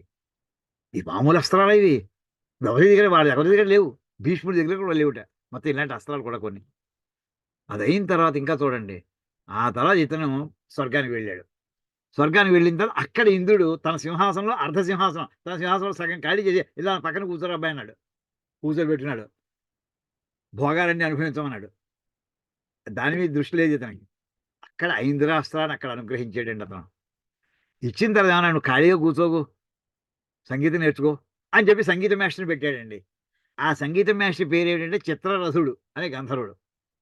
ఏమై చిత్రరథ మా అర్జునుడికి సంగీతం నేర్పు, డ్యాన్స్ కూడా నేర్పు, తప్పకుండానండి నేర్పాడు. ఇది ఎక్కడ ఉపయోగించదు, ఇది అడిగాడా, అడగలేదు. అడగకుండా వచ్చిన విద్య ఎక్కడ ఉపయోగించింది, మన విరాట పర్వంలో ఉపయోగించింది. ఆ ఉత్తర కుమారికి పాఠం చెప్పడానికి సరిపోయింది. లేదా ఏం చెప్తాడు ఇంతట్లో ఓ రోజు అక్కడ దేవసభ ఇంద్రసభలో నాట్యం చేస్తుంటే తనకేసి తదేకంగా చూస్తున్నాడు అర్జునుడు. శివం ఎక్కడ కూర్చున్నాడు, సీక్రెట్ ఎక్కడో దూరంగా కూర్చున్నాడు. కూర్చుని ఇంద్రుడి పక్కనే కూర్చున్నాడు. మిగతా డ్యాన్స్ చేసేవాళ్ళు చాలా మంది ఉన్నారు టీంలో అక్కడ లేరు, వాళ్ళ ఎవరికి చూడట్లేదు. ఊరవశి కేసి చూస్తూ కూర్చున్నాడు అర్జునుడు. అర్జునుడు ఏం చేస్తున్నాడు చూసి అర్జునుడి దృష్టి అంతా ఊరవశిని పడడం చూశాడు. ఇతను అనుకున్నాడు, ఏహో ఊరవశిని దృష్టి పడిందేమో పాపం అర్జునుడికి చాలా కాలం అయిపోయింది కదా ఇంటి నుంచి వచ్చేసి అనుకున్నట్ట. అనుకుని చెప్పి చిత్రరథుడిని పిలిచి, ఇక అర్జునుడు కొంచెం వస్తున్నాడు, ఇందాక చాలాసేపు ఊరవశి కేసి చూస్తున్నాడు, ఆ ఊరవశితో చెప్పు నేను చెప్పాను కాస్త వాడి కోరిక అంటే తీర్చమని అని అన్నట్టు. అవన్నీ శ్లోకాలు ఇందులో ఉన్నాయి, వరుసగా ఉన్నాయి. అయినప్పటికీ ఆ చిత్రరథుడు వెళ్ళి ఊరవశితో చెప్పాడు, ఇలాగ ఇంద్రుడు నన్ను పంపించారు, ఈ విషయం నీకు నాకు కోరిక పడింది అర్జునుడి మీద అందుకండి అని చెప్పి అదేం చేసి వెళ్ళింది, అర్జునుడి దగ్గరికి వెళ్ళింది. ఈ కథ అందరికీ తెలుస్తుంది. ఎందుకు చెప్తానంటే శుభ పరంపర చెప్తానండి. అర్జునుడి దగ్గరికి వచ్చింది. వచ్చి రకరకాల హావభావాలను ప్రకటిస్తుంటే చిచి నాకు ఇలాంటి ఇష్టం లేదన్నట్టు ఇతను. మరి ఎందుకు చూసా నాకు వేసి అంతసేపు నాట్యం చేస్తుంటే అని అడిగేసింది, తెగించి అడిగేసింది. అప్పుడు చెప్పాడు, మా వంశంలో నువ్వు మాకు 10 తరాలు వెనకాల తరన్నట్టు నువ్వు. ఏం చేతంటే నువ్వు పురూర చక్రవర్తితోటి కలవడం మూలంగా మా వంశపురుషుడు ఏర్పడ్డాడు. అంటే నాకు నువ్వు తాతమ్మకి తాతమ్మకి తాతమ్మకి తాతమ్మవి 10 తరాలు వెనక్కి వెళ్ళాలి నీతి అయిపోవాలంటే. కానీ ఎలా ఉన్నావు మామూలు మా దేశంలో అయితే ముసలు అయిపోతుంటారు. తాతయ్య ఎప్పుడే ముసలితనం వచ్చేస్తుంది. తాతమ్మకి తాతమ్మ ఎలా ఉంటుంది అలా చూడలేము, వెళ్ళిపోతున్నాను. అటువంటి ఎంత ఈ నవయౌవనంలో ఉన్నావు నువ్వు, ఆశ్చర్యవేస్తుంది నాకు. అహో ఇంత మా తాతమ్మని చూసేటండి అదృష్టం కలిగిందా అంటూ నేను కన్నార్పకుండా చూసాను తప్ప ఇంకో భావంతో కాదు అని అన్నట్టండి. అనేప్పుడు దానికి కోపం వచ్చింది. ఇక్కడ వాయు వరుసలు ఏమి ఉండవు, అయినా సరే లేదు అలా నాకే కుదరదని చెప్పేసి ఖచ్చితంగా చెప్పాడు. సామాన్యంగా మహర్షులు మహారాజులు అక్కడికి వెళ్ళిన తర్వాత అందులో ఇవన్నీ కూడా ఏంటంటే టెస్టింగ్ పాయింట్స్ అండి. వీళ్ళకి పరమేశ్వరుడు వీడికి అనుగ్రహం కలిగించడానికి ఇంకా టెస్టింగ్ పాయింట్స్ పెట్టుడారు. వీడికి ఇంకా యోగ్యత వచ్చిందా రాలేదా మోక్షానికి. అక్కడ లొంగలేదు అర్జునుడు. ఆ పడగా శపించింది, నువ్వు పేడివాడి అయిపోగాక అని శపించింది. బాధపడ్డాడు, ఇంద్రుడితో చెప్పుకున్నాడు నాకు ఇలా జరిగిందని. వెంటనే ఏం చేశాడు, అయితే అది రెస్ట్రిక్టెడ్ టు 1 year ఏడాది కాలానికి రెస్ట్రిక్ట్ చేసేసాడు ఇంద్రుడు. నీకేం పర్వాలేదు, ఇక్కడ నీకు వచ్చింది లాభాలే జరిగాయి అన్నట్ట. ఏ లాభాలు అన్నట్ట, సంగీతం నేర్చుకున్నావు కదా, రేపు అజ్ఞాతవాసన పాఠం చెప్పుకోవడానికి నీకు ఉపయోగిస్తుంది. పేడి దాన్ని నువ్వు నపుంసకుడికి శపించింది కదా, అయితే నువ్వు బృహన్నలుగా ఉండి నువ్వు అక్కడ ఉండడం వల్ల నిన్ను ఎవరు గుర్తుపట్టలేరు. ఇంకేతండి ధర్మరాజుకి పెద్ద సమస్య ఏమిటంటేటండి, అరణ్యవాసం 12 ఏళ్ళు అయిపోయింది, ఇంకా అజ్ఞాతవాసన వెళ్ళాలి, 2-3 రోజుల్లో వెళ్ళాలి. ధర్మరాజు దిగులంతా ద్రౌపది గురించి కాదుట, భీముడి గురించి కాదుట, నకుల సహదేవుడి గురించి కాదంటే అంతకంటే ఎక్కువ దిగులు అంటే అర్జునుడి గురించిట. కారణం ఏంటంటేట భీముడిని కూడా అవతలాడు గుర్తుపట్టలేకపోవచ్చుట, నకుల సహదేవుని గుర్తుపట్టలేకపోవచ్చేమోట, ద్రౌపదిని గుర్తుపట్టలేకపోవచ్చేమో, తనని కూడా ఎవరు గుర్తుపట్టలేకపోవచ్చేమోట. కానీ అర్జునుడు మాత్రం ఏ రూపంలో ఉన్నా కానీ దొరికిపోతాడు. కారణం ఏంటంటేట బాణాలు వేయడంలో మామూలుగా బాణం సంధించి వేస్తుంటే ఏమంటే బాణం కర్ర ధనుసు ఎడం చేత్తో పట్టుకుని కుడి చేత్తో బాణాలు వేస్తుంటే ఆ తాడు ఈ చేతికి తగులుతూ ఉంటుంది. తగలడం వల్ల 1-2 కోట్ల కొలిది బాణాలు ప్రాక్టీస్ చేసాడండి ఇతను, కోట్ల కొలిది. దాంతో కాయలు కాసిపోయి ఉన్నాయి, మొత్తం ఎడం చేయి భాగం అంతా కూడా కాయలు కాసిపోయి ఉన్నాయిట. అది అందరికీ ఉంటుంది, కర్ణుడికి ఉంటాయి. ఒకళ్ళే 10-15 బాణాలు వేస్తే వచ్చేది అలాగే ధనుర్విద్య. కోట్ల కొలిది బాణాలు వాళ్ళు వేశారు. భీష్ముడు వేసాడు, అర్జునుడు వేసాడు, ద్రోణాచార్యులు వేసాడు. అయితే వాళ్ళకి ఎడం పక్క చేతికి మాత్రమే కాయలు ఉంటాయటండి. అర్జునుడి కుడి చేతికి కూడా కాయలు కాసేసేయట. ఏం చేత ఇతను సవ్యసాచి 2 చేతులతో బాణాలు, అయితే ఎడం చేత కుడి చేత ధనుసు పట్టుని వేయడంతో ఆ తాడు కుడి చేతి అరిచేతికి తగిలి అక్కడ కాయలు కాసేసేయట. చేతులు కనిపించకుండా మనిషి ఎక్కడ నుంచోగలడా, ఎలాగ వీళ్ళు సంగతి అనుకుంటే ఇప్పుడు ఈ నపుంసకత్వం రావడం వల్ల ఈ భాగాలు ఏం కనిపించవు. చేతులు శుభ్రంగా ఫుల్ హ్యాండ్స్ షర్ట్ వేసుకున్నట్టు వేసుకున్నాడు అతను. దాంతో అతను ఈ రకం అమ్మయ్య రక్షించండి దేవుడు రక్షించాడు అనుకున్నట్టు ధర్మరాజు. ఇది ఏమైనా ఎందుకు చెప్పారంటేనండి, ఇక్కడ ఈ జరిగినవన్నీ కూడా అర్జునుడికి పరంపరా శుభములు. ఈ పరంపరా శుభములు దేని వల్ల జరుగుతాయి, శంభువు వల్ల వస్తాయి. ఇవన్నీ అడిగాడా, అడగలేదు. ఇంద్రలోకానికి వెళ్ళాలని ఇతను అడిగాడా, లేదు. అస్త్రాలు ఇమ్మని దిక్పాలకుని అడిగాడా, అడగలేదు. ఈ శాపాన్ని అడిగాడు, శాపం వరమైంది చూడండి, ఇది ఎంత గొప్ప విషయం. అది ఇవన్నీ ఎలా వస్తాయంటే పరమశివుని యొక్క అనుగ్రహం కొద్దీ వస్తాయండి. ఆ పరమశివుని అనుగ్రహం అడగకుండా, నా ఉద్దేశంలో అడగకుండా జరిగేది ఏంటంటే శంభు. ఆయన ఉంటే చాలు, ఆయన స్మరణ ఉంటే చాలు, శుభం అయి తీరుతుంది అంతే అని చెప్పుకుంటూ మనం ఈ కథని ఇక్కడికి ఆపుకుందామండి. ఇది అయిన తర్వాత మిగతా దాంట్లో మళ్ళీ వెళ్దాం. ఇవన్నీ అందులో భాగంలో శ్లోకాలు అనుకోండి ఇవన్నీ కూడా. ఇది అయిన తర్వాత ఒక్కసారి మళ్ళీ వెనకెళ్తాను నేను.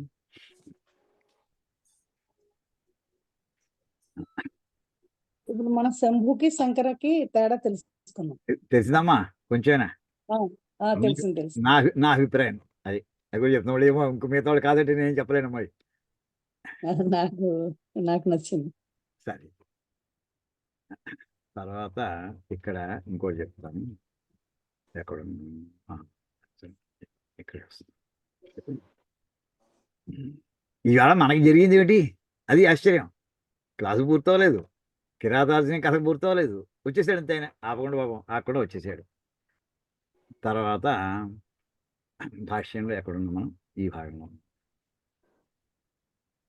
ఇప్పటికి మనం ఎన్ని చెప్పుకున్నట్టు ఏంటంటే నమశంభవే చ మయో భవే చ. చూడండి, ఇక్కడ ఆధ్యాత్మికమైనటువంటి సుఖము ఇచ్చాడు, లౌకికమైనటువంటి సుఖము ఇచ్చాడు. కదా, ఇంకా ఎంత ధైర్యంగా ఉన్నాడు, యుద్ధంలో నెగ్గి తీరుతాం అంతే, ఇంకా అనుమానం లేదు అని. ఆ రకంగా ఇక్కడ అతనికి అనుగ్రహాన్ని, పరమశివుడు అనుగ్రహాన్ని చూపించాడండి. ఇక్కడ ఇవన్నీ కూడా మనకి అయితే ఇంకొక మాట ఉండిపోయిందండి.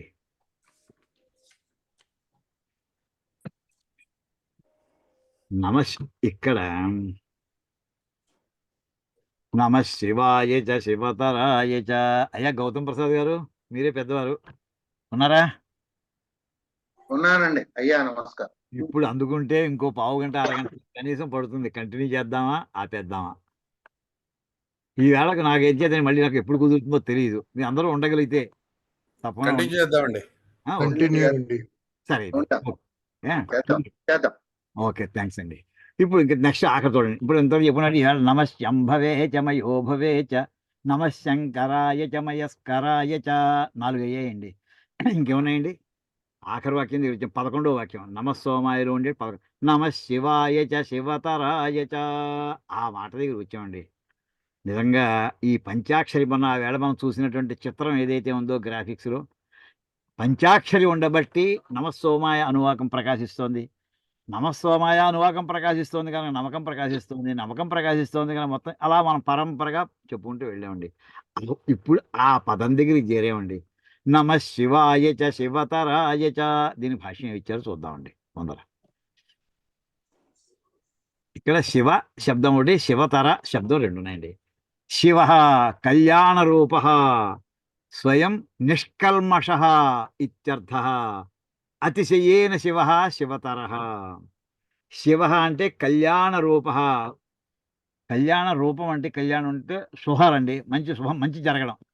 అది ఒక ఆకారం ధరిస్తే ఎలా ఉంటుందో అంటే అదిటండి మంచితనం అంతా, శుభం అంతా కూడా ఒక ఆకారం. ఎన్ని రకాల శుభాలు ఉంటాయి ప్రపంచంలో?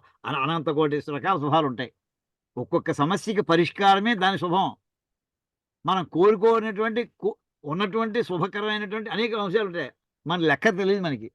అవన్నీ కలిపి ఒక ముద్ద చేసి ఒక ఆకారం చేస్తే దాన్ని ఏమన్నారయ్యా? దాని పేరు శివ అని పేరు. అదిటండి శుభానికి ఒక పెద్ద రూపం కల్పిస్తే కళ్యాణ రూప అంత ముద్ద చేసి ఇదయ్యా అంటే ఏంటంటే అది శివ అనే పదం అర్థంటండి.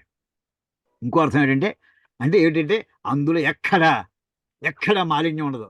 స్వయం నిష్కల్మష ఇత్యర్థ. సంపూర్ణంగా ఎక్కడ కల్మషం అనేది ఎక్కడ ఉండదు. ఎంచేతంటే కుతంత్రులు, ఈ రకరకాల ఆలోచనలు ఏమీ ఉండవు అక్కడ. అవతల సహాయం చేయడమే అంతే. పవిత్రత పుణ్యం అంతా ఇదండి. ఆ మూర్తి భవించిన పుణ్యం అంటారంటే పవిత్రతని శివం అంటారండి. అది అందుకోసం అంత గొప్పదనం వచ్చింది. అంటే అందుకోసం మన వాళ్ళు ఎప్పుడు కూడా మంచి ఆలోచన పెట్టుకుని, ఇందాక ఆయన ఎవరో నాకు మంచి బుద్ధిని ఇవ్వయ్యా అని ఇందాక మా మేస్టర్ వారు చెప్పారు సార్, ఇలాంటి దాంట్లో వస్తుందండి. ఇది భాష్యం ఇంతవరకు. ఎవరిది? సాయని భాష్యం. దీనికి భట్టభాస్కర భాష్యం ఏముందో చూడండి. నమ శివాయ చ. శివ మళ్ళీ చూడండి, అకల్మష, ఏ రకమైనటువంటి కల్మషములు లేనటువంటి వాడు. అంటే కల్మషం అంటే ఏదో కుతంత్రాలు చేసేవాడే కాదండి అర్థం, పక్కనే ఉందండి. నిస్త్రైగుణ్య, త్రిగుణములు లేనటువంటి వాడు. త్రిగుణములు అంటే ఏంటి? సత్వగుణము, రజోగుణము, తమోగుణము. మన అందరం ఈ విశ్వంలో పుట్టిన ప్రతివాడు త్రిగుణములకు లోబడే ఉంటాడు. ఎంచేత అమ్మవారి యొక్క అనుగ్రహంతో పుట్టినవాడు. అమ్మవారే త్రిగుణాత్మిక, సత్వరజస్తమో గుణాత్మిక. స్త్రీ అనే పదంలో 3 అక్షరాలు ఉన్నాయండి. సకార, తకార, రకారాలు. అంటే సకారం అంటే సత్వగుణం, తకారం అంటే తమోగుణం, అంటే రజోగుణం. స్త్రీ అనే మాటలో 3 గుణాలు ఉన్నాయండి. అటువంటి ఆవిడలోంచి, ఆవిడ గర్భంలోంచి మనం బయటకు వచ్చిన వాళ్ళము. అంటే మనకి తల్లి యొక్క లక్షణాలు ఎలాగో వస్తాయి. అంటే 3 లక్షణాలు మన త్రిగుణాత్మ అయినటువంటి స్వభావాలతో ఉండి జీవులు మనందరూ కూడాను. ఆయనో నిస్త్రైగుణ్య, అమ్మవారిని దాటి వెళ్ళినటువంటి వాడు ఆయన. అదే మాట మనకి శంకరాచార్య వారు భగవద్గీత భాష్యం ప్రారంభిస్తూ మొట్టమొదటి వాక్యం ఏం చెప్పేది జ్ఞాపకం ఉందండి? ఉపోద్ఘాతంలో చెప్తుంటాను. నారాయణ పరో వ్యక్తాత్ అనే మాట అండి. అవ్యక్తాత్, అవ్యక్తం అంటే అమ్మవారు. అమ్మవారి కంటే పరహ, ఉన్నతమైనటువంటి స్థితిలో ఉండేవాడు ఎవడు? నారాయణ, పరమాత్మ. ఆయనకి 3 గుణాలు ఆయనకి అంటవు. అంటకుండా ఉన్నప్పుడు రూపంలో ఏమంటారంటే నిర్గుణ పరబ్రహ్మం అని అంటారు ఆయన. అది అంచేత ఆయన నిస్త్రైగుణ్య. ఈ మాట మనకి ఎక్కడ వస్తుంది జ్ఞాపకం ఉండండి? భగవద్గీతలో వస్తుందండి వెంటనే ఆ వాక్యం. చూడండి ఒకసారి, అది కూడా జ్ఞాపకం వచ్చింది. ఆ వాక్యం తీసుకొచ్చాను. నిస్త్రైగుణ్యో భవార్జున. త్రైగుణ్య విషయావే. అర్జునుడుకి కృష్ణ భగవానుడు చేస్తూ త్రైగుణ్య విషయ వేదా నిస్త్రైగుణ్యో భవార్జున నిర్ద్వంద్వో నిత్య సత్వస్థో నిర్యోగక్షేమ ఆత్మవాన్ అనే వాక్యం వస్తుందండి. అక్కడ ఏమని చెప్తున్నాడు? అర్జున, నువ్వు 2వ అధ్యాయంలో వాళ్ళు నా వాళ్ళు, వీళ్ళు మా గురువు గారు, మా తాతయ్య, మా అమ్మమ్మ, ఈ కబుర్లు చెప్పవు నాకు. నువ్వన్నీ వదిలేసి చివరికి ఎలా వెళ్ళాలంటే నువ్వు నిస్త్రైగుణ్య. వేదంలో 4 భాగాలు ఉన్నాయి. మొదటి 3 భాగాలు సంహితా భాగము, బ్రాహ్మణ భాగము, ఆరణ్యక భాగం. ఈ 3 కూడా సామాన్యమైనటువంటి మనలాంటి వాళ్ళందరినీ కూడా వృద్ధిలోకి రావడానికి మార్గాలు చెప్పింది. ఆరోగ్య సమస్యతో ఉన్నాడు, హాస్పిటల్కి వెళ్ళరా, మంచి డాక్టర్ని కలుసుకో అని ఎలా అయితే చెబుతుంటారో, మన అలాంటి లౌకికమైన సమస్యలతోటి కొట్టుమిట్టాడేటటువంటి జనంతో నిండిపోయింది. ఒక్కడు ఇందాక చెప్పినాడు, కోట్లాది మందిలో ఏ ఒక్కడో నాకు మోక్షం కోసం సీరియస్గా ప్రయత్నం చేసేవాడు. ఈ సామాన్య జనాన్ని మార్గం ఎవరు చెప్తారు? ఈ 3 భాగాలు చెప్తే, మొదటి 3 భాగాలు చెప్తే. మరి వాడిని వదిలేసినట్ట కాదు, వాడి కోసమని ఉపనిషత్తులు చెప్పుకొచ్చింది. అంచేత ఇక్కడ అర్జునుడిని ఏమని చెప్తా, నువ్వు ఈ 3 విషయాలతోటి సత్వగుణం, రజోగుణం, తమోగుణం, ఈ బంధాలన్నీ కూడా రాగద్వేషాలు, వీడు నా వాళ్ళు నాకు శత్రువు, ఈ భావాలు, రాగద్వేషాలు ఏవైతే ఉన్నాయో ఇవన్నీ కూడా త్రిగుణముల మూలాన వస్తున్నాయి. అవి వదిలిపడాయి. అందుచేత నిస్త్రైగుణ్య, ఈ సత్వరజస్తమో గుణాల నుంచి దూరంగా ఉన్నవాడు అయిపో. అది కృష్ణ పరమాత్మ అతనికి బోధించినటువంటి విషయం. నిస్త్రైగుణ్య, త్రిగుణాలు లేనటువంటి వాడు అవు. ఎంచేత వేదా త్రైగుణ్య విషయా. వేదాల్లో చెప్పే ఎక్కువ భాగం అంతా కూడా సత్వరజస్తమో గుణం. నాకు ఆ కోరిక తీరాలి, ఈ కోరిక తీరాలి, ఇది కావాలి, మా ఇంట్లో అందరూ సుఖంగా ఉండాలి, ఏ రకమైన అశుభం నేను వినకూడదు. ఇవన్నీ కూడా త్రిగుణాత్మకమైనటువంటి విషయాలు. అది కాదు ఇప్పుడు నీకు యుద్ధరంగంలో నేను చెప్పదవుతుంది. ఈ 3 రకాలు దాటి వెళ్ళిపో, అప్పుడు యుద్ధం చేయి. అప్పుడు నీకు నిర్ద్వంద్వ, వీడు నా మిత్రుడైనా ఉండదు, శత్రుడైనా ఉండదు.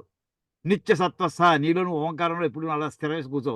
నిర్యోగ క్షేమ ఆత్మవాన్, హాయిగా ఉంటుంది అని చెప్పి అక్కడ చెప్పిన నిస్త్రైగుణ్య అనే పదం దగ్గర మన భగవద్గీతలో వాడుకుంటూ వచ్చాడు. అది వేదంలో భాష్యంలో వాడే పదాన్ని అక్కడ కృష్ణ పరమాత్మ అర్జునుడు ఉపదేశం జరిగిందండి. ఇక్కడ అదే ఇక్కడ చూడండి మళ్ళీ. నమస్కారం గురువు గారు. ఒక చిన్న ఇప్పుడు మాట్లాడగలం, ఇది అయిపోయింది, ఫ్లో అయిపోయింది. శివ అకల్మష నిస్త్రైగుణ్య రాసుకోండి, పాయింట్ మర్చిపోకుండా రాసుకోండి, తర్వాత మాట్లాడదాం. సర్వాత్మన కళ్యాణ శివ సుప్రసిద్ధ తస్మై నమః. సర్వాత్మన కళ్యాణ అంటే సమస్తమైనటువంటి అంశాలతోటి కూడా, అనేక అంశాలు, అనేక కోరికలు, అంతర్భాగాలు, ఏ మూల చూసినా సరే, ఏ కోణంలో చూసినా సరే శివస్వరూపుడైన పరమ కళ్యాణం మూర్తి. అటువంటి ఆ రకంగా ఆయన ప్రసిద్ధుడు కూడాను. అందరికీ అనుభవం, ప్రసిద్ధుడు ఎప్పుడవుతాడని అనుభవం అయితేనే అవుతాడు వాళ్ళకి. శివుడు వచ్చాడు, శుభం అయింది వాళ్ళకి, అంతే. ఇదేంటి మరి ఇంతవరకు మనం చేద్దాం అనుకున్నాం, శివుడు రావడంతో మన సమస్య పరిష్కారం అయిపోయింది, ఇది మనం అనుకోలేదే. ఇది ఆయన ఎలా చేస్తుంది? ఆయన యొక్క ప్రజెన్స్ సరిపోతుంది. ఆయన యొక్క ప్రజెన్స్ అది అందరికీ అనుభవం వచ్చింది. అని ఆ రకంగా సుప్రసిద్ధ తస్మై నమః. శివతరాయచ, ఈ శివుడే, ఈయన గొప్పవాడంటే శివతరుడు అంటే ఏంటి? ఈయనను మించినటువంటి ఇంకొకటి ఎవడు ఇంత శుభప్రదాత్వాన్ని ఇచ్చేవాడు ఎవడు లేడు అని. అభ్యుదయ నిశ్రేయసాఖ్య కళ్యాణ కారిణ్యపి శివశబ్ద గుణవృత్య వర్తతే. అంటే ఏంటంటే అభ్యుదయ శ్రేయస ఆఖ్య కళ్యాణకారిణ్యపి. అంటే ఈయన వస్తే లౌకికమైనటువంటి శుభాలు జరుగుతాయి, అలౌకికమైనటువంటి పారమార్థికమైనటువంటి మోక్షపరమైనటువంటి శుభాలు జరుగుతాయి. ఇవన్నీ జరుగుతున్నా అలా శివశబ్ద అంటే అన్ని రకాల ఇంతకు మించింది ఇంకేం కావాలి ఎవరికైనా ఓ జీవుడికి?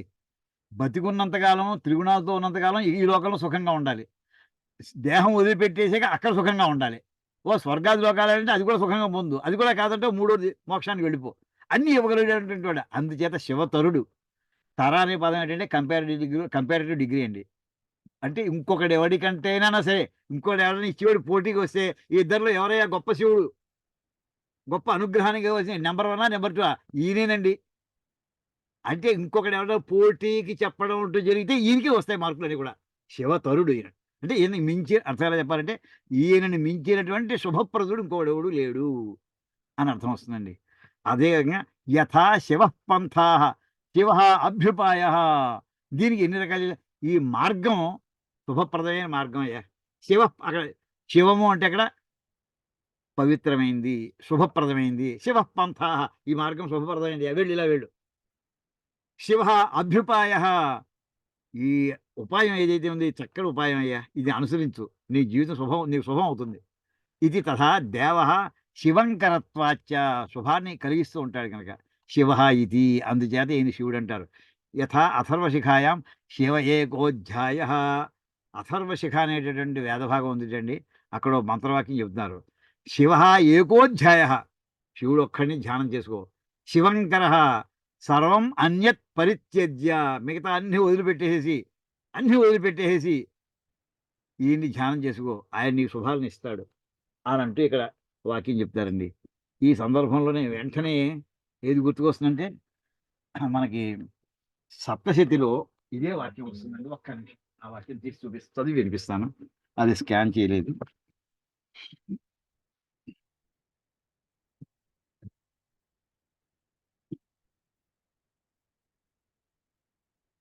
ఆఖరిని ఈ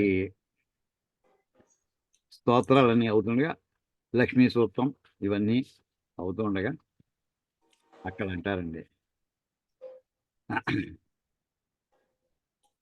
వదా. ఇక్కడ చూడండి, శివ ఏకోధ్యాయ శివంకర సర్వం అన్యత్ పరిత్యజ్య. మిగతా అన్నీ వదిలేసేసి, అంటే మిగతా వేస్ట్ కబుర్లు అవన్నీ వదిలిపడేసాయి. ఇవాళ ఈ చిన్న దేవ దగ్గర వెళ్దామా, ఆ బుల్లిదేవ దగ్గర వెళ్దామా, మన చిన్న చిన్న పనులు అయిపోతాయి కదా, ఇలాంటి వదిలిపెట్టేసే, అన్నీ వదిలిపెట్టేసి అక్క శివుడిని ధ్యానం చేసుకో అని చెప్పడానికండి. అక్కడ మనకి ఇందులో కాళీ సూక్తం అని వస్తుందండి సప్తశతిలో. అక్కడ వదామి నాణ్యం అంటే ఏమిటంటే, ఇక్కడ శివుడిని ధ్యానం చేయంటే ఏమిటో దాని అంతర్భాగాలు చెప్తున్నాడు. వదామి నాణ్యం నా శృణోమి చాన్యం. నేను ఇంకో మాట మాట్లాడట్లేదు. అన్యం నా వదామి, నేను ఇంకో మాట మాట్లాడను. నా శృణోమి ఇంకో మాట వినను. గృహామి నాణ్యం, ఇంకెవరిని పట్టుకోను. నా విచింతయామి, ఇంకో ఆలోచన చేయను. స్మరామి నాణ్యం, ఇంకోటి నేను స్మరించను. నా భజామి చాన్యం, ఇంకో దేవతను చిన్న చిన్న దేవతలు ఎవరిని కూడా చిల్లర దేవతలు ఎవరిని పట్టుకొని సేవించను. ధ్యాయామి నాణ్యం, ధ్యానం అనే మాట చూడండి, ధ్యేయం వచ్చింది కదా. ధ్యాయామి నాణ్యం, ఇంకెవరిని ధ్యానం చేయను. నా వికీర్తయామి, ఇంకెవరి దేవతల యొక్క నామాలని నేను స్మరించను. గచ్చామి నాణ్యం, అక్కడికి వెళదాం ఇక్కడికి వెళదాం అలాని ఏమి వెళ్ళను. ఎక్కడికి వెళ్తావు మరి అయితే? తవ పాదమంతరా, నీ పాదాలు వదిలిపెట్టి ఎక్కడికి వెళ్ళనయ్యా.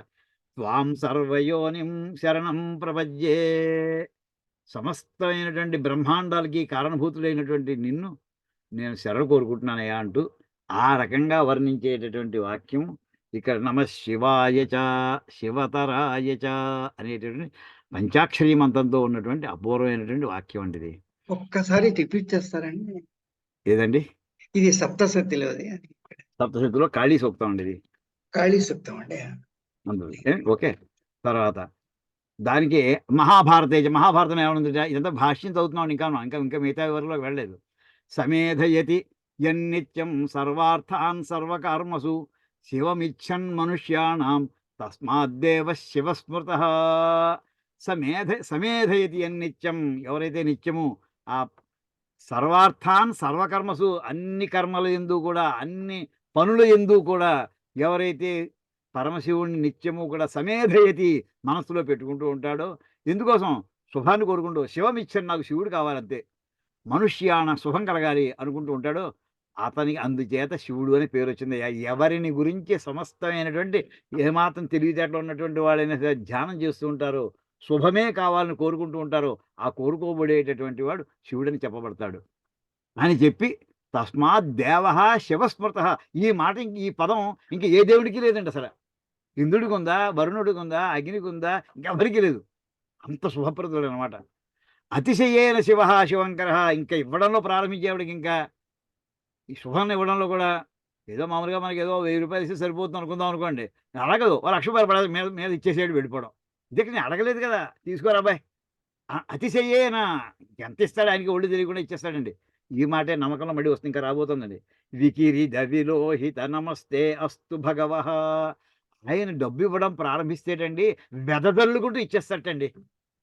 గుప్పిళ్ళతో కాదు, చాటలతో వెదజల్లేస్తాటండి. ఎవరో అన్నారు ఒక పాట, ఈ పాట ఎక్కడ వినలేదు, ఓ వేద పండితుడు గుప్పిళ్ళతో ఇవ్వడం కదా, చాటలతో వెదజల్లేసేవయ్యా అంటుడు. అలా వికిర కిరణం అంటే ఏంటంటే, కిరణం అంటే రేడియేషన్. అలా అన్ని పక్కల వెదజల్లేసుకుంటూ వెళ్ళడానికి ఆ రకమైనటువంటి శుభంతో ఆయన శుభాలను ఇచ్చుకుంటూ వెళ్తాటండి. శివతరహ శివంకర. ఆ రకంగా అతిశయంగా ఎక్కువగా ఇచ్చేస్తాడు ఆయన. అందుచేత శివతరహ. అవిపర్యేణవా శివం కరోతి సహా శివంకర. అంటే ఇంక దీనికి మరి అశుభం అనేది ఆ క్వశ్చనే లేదు సార్. శివతరహ తస్మై నమః. అటువంటి పరమశివుడికి నమస్కారం అని చెప్పి ఇది కొంతవరకు చెప్పుకున్నామండి ఇప్పుడు. అయితే ఇంకా ఇందాక ఇది చూసేసాం కదా, అసలు వేదాంత పరంగా శివశబ్దానికి ఉన్నటువంటి ఆ విస్తృతి తెలుసుకోవాలంటేనండి మాండూక్యోపనిషత్తు అందులో ఉండేటటువంటి ఆ స్థానాలను ఒక్కసారి మననం చేసుకోవాలండి అనిపించి, ఆ మాండూక్యంలో శివం అనేటటువంటి పదం కోసమని కొంచెం దానికి ముందర ప్రిపరేటరీగా మనకి అది చెప్పుకునే ఉందో దానికి అర్థం చేసుకోవడానికి కొంత ఫీల్ అవ్వడానికి ఇంకా ముందర కొన్ని వాక్యాలు అవసరం అండి. అవన్నీ ఇక్కడ ప్రజెంటేషన్ ఇస్తున్నాం. ఏమిటంటే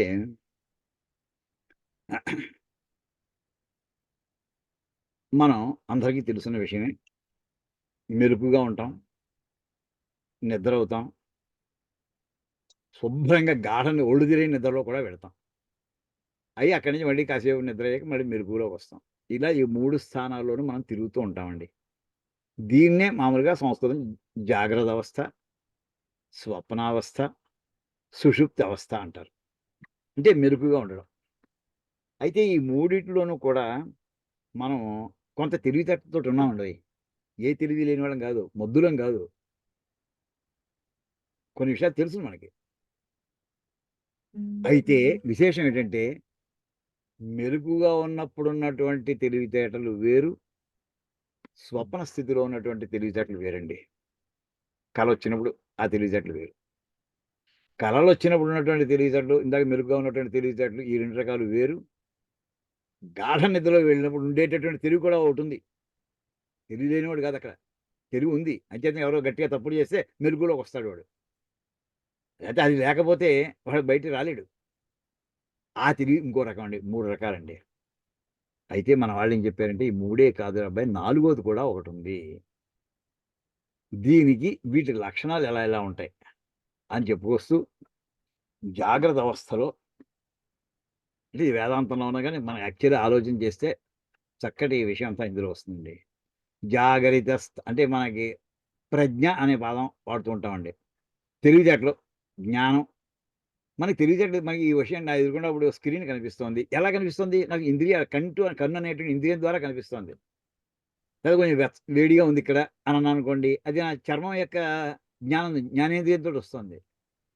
మీరు ఎవరైనా మాట్లాడుతున్నారు, శ్రవణేంద్రియం ద్వారా నాకు ఇన్ఫర్మేషన్ వస్తుంది. సో ఈ మెరుగుగా ఉన్నప్పుడు మనకు వచ్చేటటువంటి జ్ఞానం మన పంచ జ్ఞానేంద్రియాల ద్వారా వస్తుంది మనకి. ఇది ఎటువంటి ప్రజ్ఞ? బహిష్ప్రజ్ఞ అంటారటండి దీన్ని. జాగరిత స్థాన బహిష్ప్రజ్ఞ సప్తాంగ ఏకోన వింశతి ముఖ స్థూలభుక్ వైశ్వానర ప్రథమ పాద. వైశ్వానరుడు అనే మాట ఏమిటంటే మనకి, మనం అహం వైశ్వానరో భూత్వ, ఈ శ్లోకం అందరం చెప్పుకుంటాం భోజనం చేసేప్పుడు. పరమేశ్వరుడు ఎలా ఉంటాడు? మనం జాగ్రత్త అవస్థలో ఉన్నప్పుడు అప్పుడు ఆయన ఎదురుకుండా ఉన్నాడు. వైశ్వానర రూపంలో గర్భంలో మన కడుపులో ఉన్నాడు ఆయన. మనం తిన్నటువంటి రకరకాల పదార్థాలన్నీ కూడా డైజెస్ట్ చేస్తాను.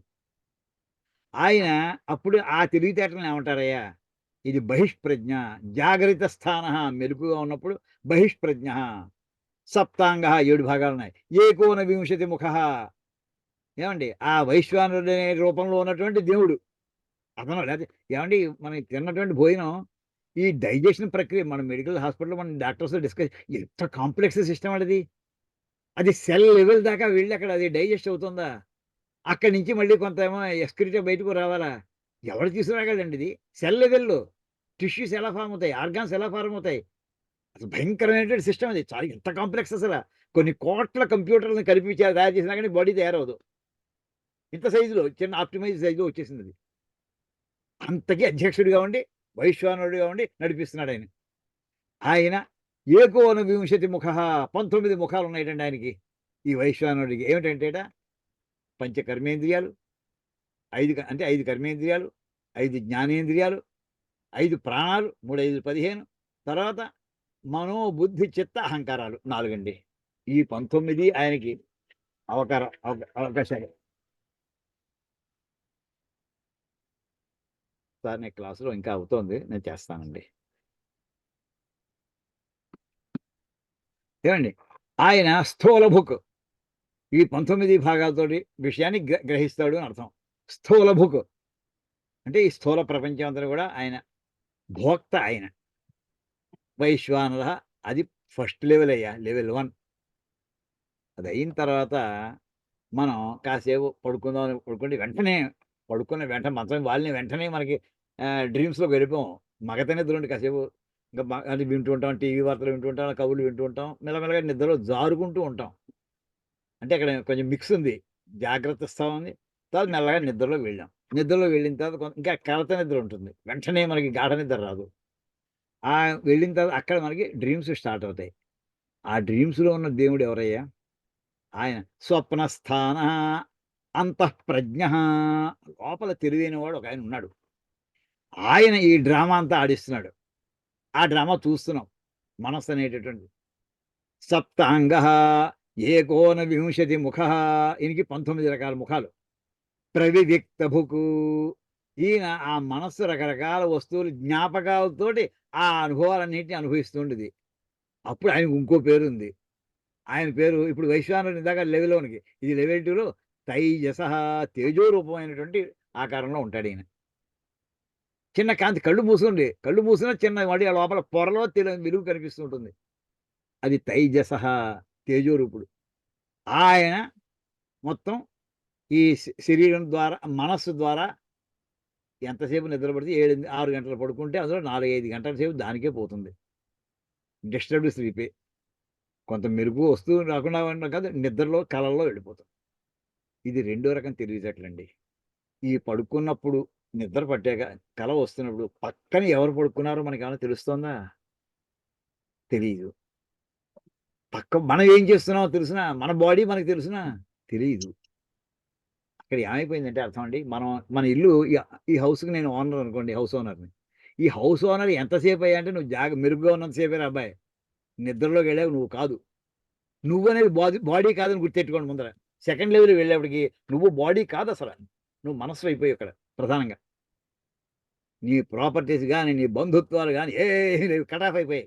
లెవెల్ 1 కట్ అయిపోయింది, లెవెల్ 2లోకి వెళ్ళేప్పటికి. నువ్వు ఫీలింగ్ ఎంత నువ్వు అనుకుంటున్నావు, అక్కడ లోపల ఆనందిస్తున్నాడు, దుఃఖిస్తున్నాడు నువ్వే, బాడీ కాదు. బాడీ పడుకుంది. ఇది సెకండ్ లెవెల్ అండి. థర్డ్ లెవెల్ ఉందండి, గాఢ నిద్ర. ఇక్కడ ఏం జరుగుతుందో చూడండి. ఎత్ర సుప్తో నకంచన కామం కామయతే, నకంచన స్వప్నం పశ్యతి తత్సుషుప్తం. సుషుప్తస్థాన ఏకీభూత ప్రజ్ఞానఘన ఏవ ఆనందమయ హి ఆనందభుక్ చేతో ముఖ ప్రాజ్ఞ తృతీయ పాద. ఇదండి ఇక్కడ 3వ పాదంలో, లెవెల్ 3. ఇక్కడికి వెళ్ళేప్పుడు ఏమైందంటే వాడికి మెరుపుగా లేడు. గాఢ నిద్రలో ఇందాక చెప్పినట్టుగా ప్రాపర్టీస్ అన్నీ కట్ అయిపోయి, వాడికి సంబంధం లేదు, ఇంకా బంధుత్వాలు ఏమీ లేవు అక్కడ. ఎత్ర సుప్త నకంచన కామం కామితే, వాడు ఇది కావాలి ఇది అక్కలేదు కోరికలు ఏం లేవు అసలు వాడికి. నకంచన స్వప్నం, వాడు ఏ స్వప్నము చూడటం లేదు. ఇంకేత మనం మెరుపులో వచ్చి అబ్బాయి వాడు ఎంత హాయిగా నిద్ర పట్టిందోరా ఇవాళ ఫుల్లీ రిలాక్స్ అయ్యాను నేను అనుకుంటాం. ఏ కలర్ రాలేదా నీకు? ఏ కలర్ రాలేదు ఇవాళ. ఇప్పుడు పట్టుకుందామండి. నీకు కళ వచ్చింది లేదు అనే విషయం నీకు ఎలా తెలిసింది అసలు? నువ్వు కళ రాలేదు అని చెప్తున్నావు ఇప్పుడు. నీకు కళ రాలేదు అని ఎలా చెబుతున్నావు? ఎవడో చూసాడో చూడలేదా? వాడు నీకు ఇన్ఫర్మేషన్ చెప్పి ఉండాలి.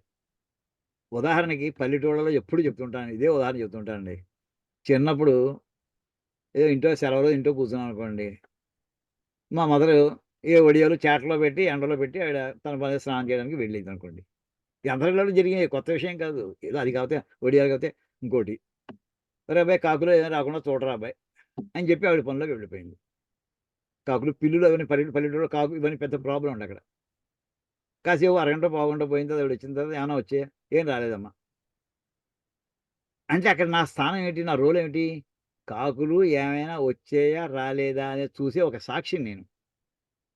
ఆవిడ అడిగిన ప్రశ్నకి ఏమీ రాలేదు అని చెప్పాను. అంటే ఇక్కడ ఒక సాక్షి ఉండాలి.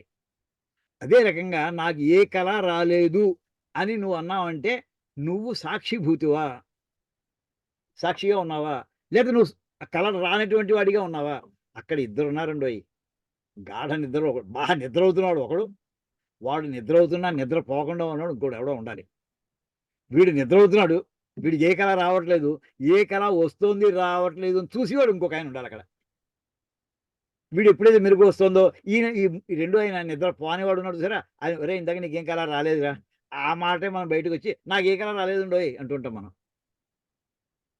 దానికి వీడి కాదు, ఆ వచ్చింది రాలేదు చెప్పగలిగినవాడు. అప్పుడు సుషుప్త స్థాన ఏకీభూత, అప్పటి వీడు ఏమైపోయింది, వీడి తెలివితేటలు కూడా ఫ్రీజింగ్ అయిపోయాయండి, ఫ్రోజన్ కండిషన్లో ఉన్నాయి. మెరుపుగా ఉన్నప్పుడు ఏ తెలివితేటలు ఉన్నాయో అవి గడ్డగట్టుకుపోయాయి. స్వప్న స్థితిలో వెళ్ళినప్పుడు వాడు ఏ తెలివితేటలు అవి గడ్డగడ్డ. ప్రజ్ఞాన ఘన, అది ఘనం అయిపోయింది, పెద్ద ముద్ద వయసు గడ్డలో తయారైపోయింది. అయితే అక్కడ ఏముంటుంది వాడి స్థితి? ఆనందమయ, హ్యాపీగా ఉన్నాడు. ఆ హ్యాపీనెస్సే షేర్ చేసుకుని బయటకు వచ్చా మేము హ్యాపీగానే ఉన్నాను, ఇప్పుడు రిలాక్స్ అయిపోయానంటే రిలాక్స్ అయ్యానంటే హ్యాపీగా ఉన్నాను. ఆనంద భుకు, ఈ స్థితిలో ఆ ఆనందాన్ని అనుభవించిన వాడు ఎవడయ్యా? పక్కన ఇంకోటి ఉన్నాడు కదా. ఆనంద చేతో ముఖ ప్రాజ్ఞ, ఆ మూడో రూపంలో ఉండేటట్టు అబ్జర్వ్ చేస్తున్నాను ఎవరైనా ఉన్నాడు, ఆయన ప్రాజ్ఞుడండి. ప్రాజ్ఞుడు, ప్రజ్ఞ కలవాడు. ఇది ప్రాజ్ఞ అనే పదానికి ఇంకా ఇవాళ పాఠం ఎక్కువసేపు సాగదీయను. ఇంకేదంటే ఈ ప్రాజ్ఞ అనే పదం మీద మన మహాభారతంలో విదురుడికి ధర్మరాజుకి జరిగిన సందర్భంలో పెద్ద శ్లోకం, అత్యద్భుతమైన శ్లోకం ఉంది. అది కూడా కాలాంతరం చెప్పుకుందాం, ఇదివరకు చెప్పాం, గుహ చెప్పుకుంది, యక్ష ప్రశ్నలో చెప్పుకున్నాం. ప్రాజ్ఞ తృతీయ పద, ఇది లెవెల్ 3, లెవెల్ 1 పైన, లెవెల్ 2 కింద, లెవెల్ 3 ఇంకా దాని కిందకు వచ్చేసామండి. ఇక్కడ మనందరం జీవులుగా ఉన్నామా లేదా? ఉన్నాం. మన తెలివితేటలు గడ్డ కట్టుకుపోయి ఉన్నాయి, అక్కడ ఏమీ గుర్తులేవు ఆ క్షణంలో.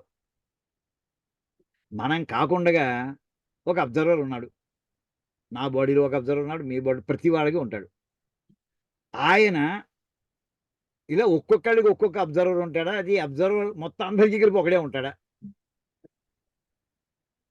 మొత్తం అందరికీ కలిపి ఒకడే అన్ని దేహాల్లోనూ ఉండగలడండి ఆయన. అన్ని దేహాల్లో నా దగ్గర ఉంటాడు, మీ దగ్గర ఉంటాడు, ఇంకో దాంట్లో ఉంటాడు, ఇంకో దాంట్లో ఏకకాలంలో ఉండగలడు ఆయన. ఆయనకి ఆ శక్తులు ఉన్నాయి. ఆయన పరమేశ్వరుడండి. ఆయన ఈశానుడండి, ఆయన ఈశ్వరుడండి, ఆయన కంట్రోలర్ అండి. ఇంకా ఏ పదాలు ఉన్నాయో, అనుగ్రహం ఇచ్చేవాడు ఆయనండి, వరాలు కోరుకుంటే ఇచ్చేవాడు ఆయనండి. ఈ థర్డ్ లెవెల్లో ఉన్నటువంటి ఇన్ఛార్జి ఈయన. కావస్తే ఈయన ఫస్ట్ లెవెల్లోకి మనం ఉన్నప్పుడు రాగలడు. ఇందాక అర్జునుడు చూడండి, అర్జునుడు మెలుగుగా ఉండగా శివుడి గురించి తపస్సు చేశాడు. ఆయన మామూలుగా ఈ థర్డ్ లెవెల్లో ఉండేటటువంటి ఆయన ఎదురుగుండా కనిపించాడు. కిరాతుల రూపంలో కనిపిస్తున్నాడు, రూపం కూడా ధరించగలడు. సో లెవెల్ 3లో ఉండేటటువంటి ప్రాజ్ఞుడు ఆయన లెవెల్ 1లో కూడా ఉన్నవాళ్ళు కనిపించగలడు. మనకు కూడా కళలో ఎప్పుడైనా వెంకటేశ్వర స్వామి లేకపోతే శివుడు కనిపించాడు అనుకుందామండి, ఆయన సెకండ్ లెవెల్లో కూడా రాగలడు. ఆయన లెవెల్ 3లో ఎలాగా ఉండగలడు?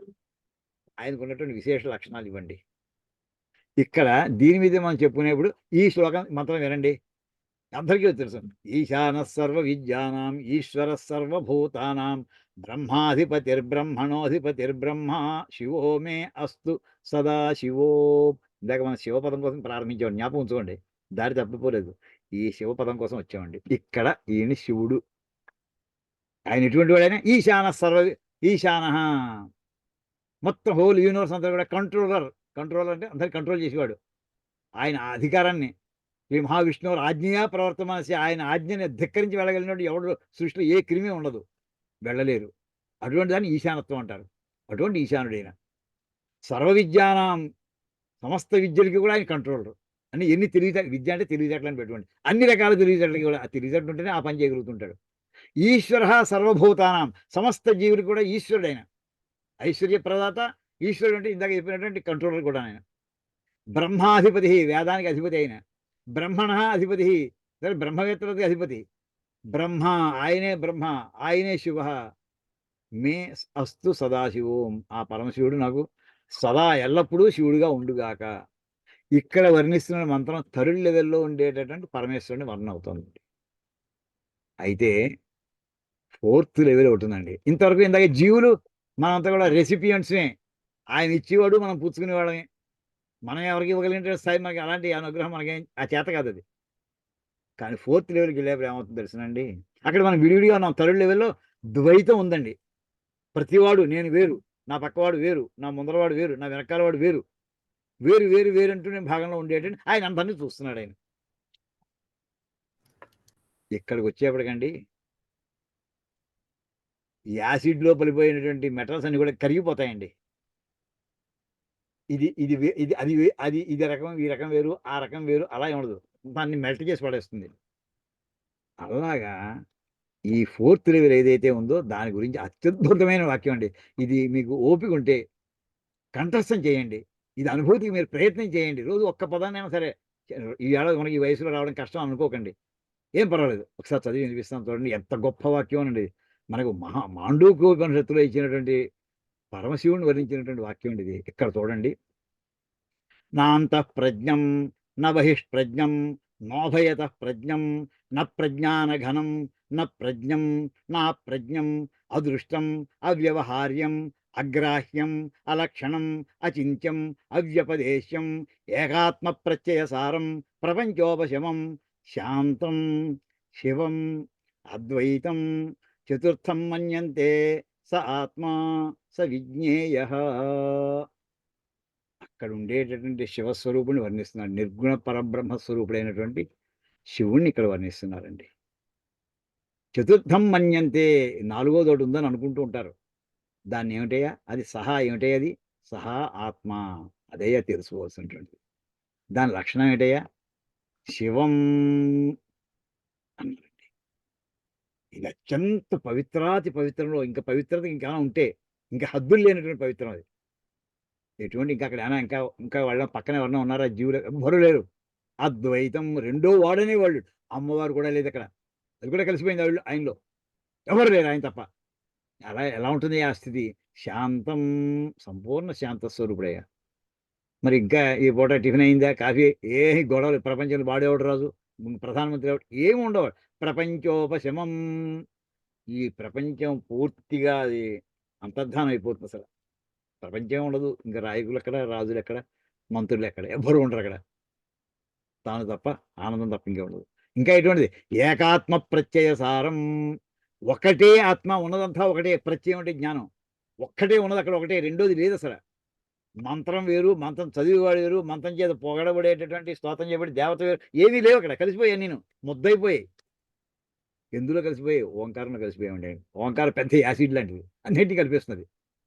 ఇంకా ఎటువంటిది అది, ఇంకా వెనకండి, నా అంతః ప్రజ్ఞం, ఇందాకే చెప్పా ఈ పదాలు ఎక్కడ విన్నామండి, ఇందాక వెనకాల వాక్యాలు.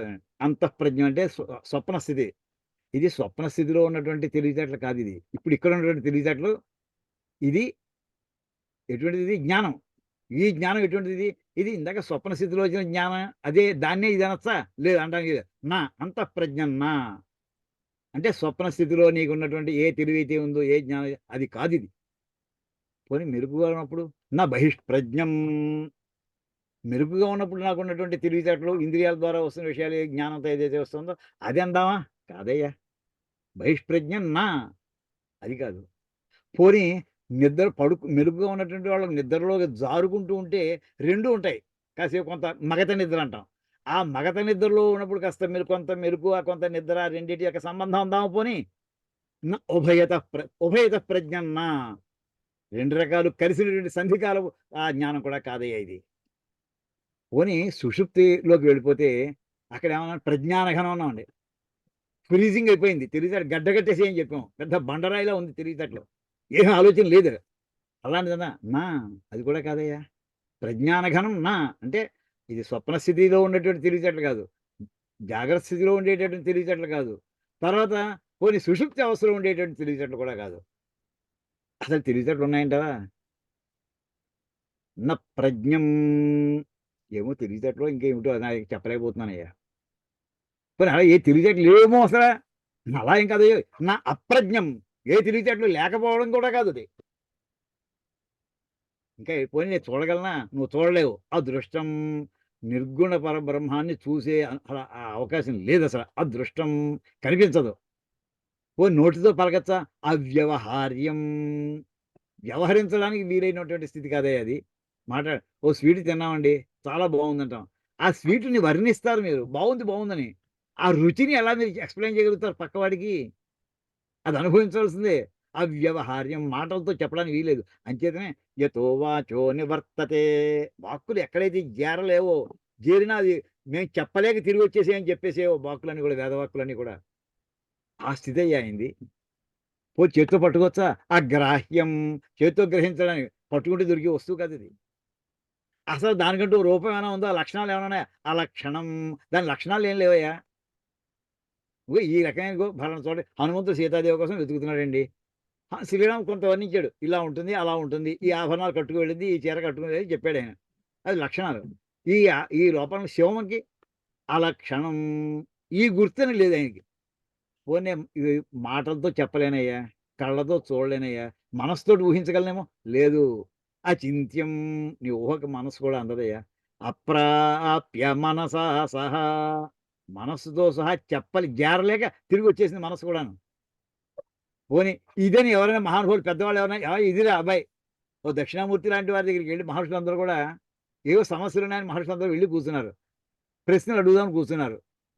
అంతే, ఆయన కూర్చున్నాడు, వీళ్ళు కూర్చున్నారు. ఆయన చెప్పాడా ఇలా చేయి పెట్టి బొమ్మేసి డయాగ్రామ్ వేసి గ్రాఫిక్స్ చూపించి ఇదిరా బ్రహ్మజ్ఞానం చెప్పాడు? ఆయన ఏమీ చెప్పలేదు. అవ్యపదేశం ఇది అని స్పష్టంగా నిర్ణయించి చెప్పలేండి. ఇందాక చెప్పినట్టుగా ఏకాత్మ ప్రత్యయ సారం మొత్తం అంతా ఉన్నదంతా కూడా, విశ్వాలన్నీ కూడా, విశ్వం అనేదే లేదు అక్కడ. ఇంచేత విశ్వం ఉంటే ప్రపంచం ఉంటుంది. విశ్వంలో ప్రపంచం అంతర్భాగం. అసలు ప్రపంచం అంటే విశ్వం అని అర్థం. అలా విశ్వమే లేనప్పుడు ఇంకా విశ్వం ఎక్కడ వస్తుంది? ఉన్నది ఒక్కటే, ఏకాత్మ ప్రత్యయసారం, ఆత్మజ్ఞానం ఒక్కటే ఉన్నది. అది ఎటువంటిదే? శాంతం, శాంత స్వరూపుడు, అది శివం. అదే ఆ శివుడు అంటే. నమ శివాయ చ.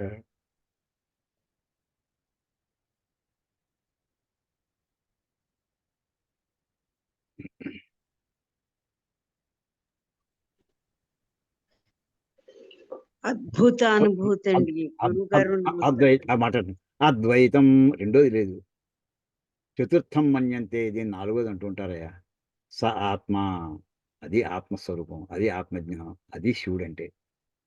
అది సవిజ్ఞేయ, అదయ్యా తెలుసుకోవాల్సింది, అది తెలుసుకోవాల్సింది అని చెప్పి.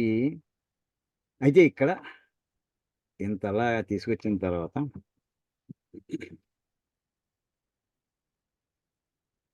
అప్పుడు ఆయన ఎలా ఉంటాడు చూడండి. శుద్ధ స్ఫటిక, మన ఏకబిలం శివార్పణలో శుద్ధ స్ఫటిక సంకాశం, స్ఫటికంలో అది స్వచ్ఛమైన స్ఫటికం అయితే అన్ని అవతల పక్క ఇమేజెస్ మీరు ట్రాన్స్మిషన్ అయిపోతుంటాయి రేస్. శుద్ధ స్ఫటిక సంకాశం శితికంఠం కృపానిధిం సర్వేశ్వరం, సర్వేశ్వరం అంటే థర్డ్ లెవెల్. సదా శాంతం, ఇది 4th లెవెల్. చూడండి ఇక్కడ ఏం చెప్తున్నాడు. ఫస్ట్ లెవెల్ చెప్పాడు శుద్ధ స్ఫటిక సంకాశం లెవెల్ 1, శితికంఠం కృపానిధిం, జారి అనేవన్నీ కూడా 2nd level, Sarveswaram 3rd level, సదా శాంతం అది 4th లెవెల్. ఇన్ని రకాలైనటువంటి పరమశివుడిని వర్ణించేయండి ఇక్కడ వాక్యాలు. ఇంకా ఎలాగా? సచ్చిదానంద రూపంచ పరానందమయం శివం వాగీశ్వరం చిదాకాశం ఏకబిల్వం శివార్పణం. సచ్చిదానంద రూపం, ఇందాక వర్ణించిన ఆనందం అంతా ఏమిటి? ఏకాత్మ ప్రత్యయసారం అని చెప్పినంత కూడా ఆనంద స్వరూపం. సత్ చిత్ ఆనందం రూపం. అది ముద్ద కలిసి ఎలా ఉంటుంది అంటే శివంగా తయారవుతుందండి. పర ఆనందమయం, ఆయన ఆనందంలో ఉంటాడు, దాన్ని శివం అంటాం.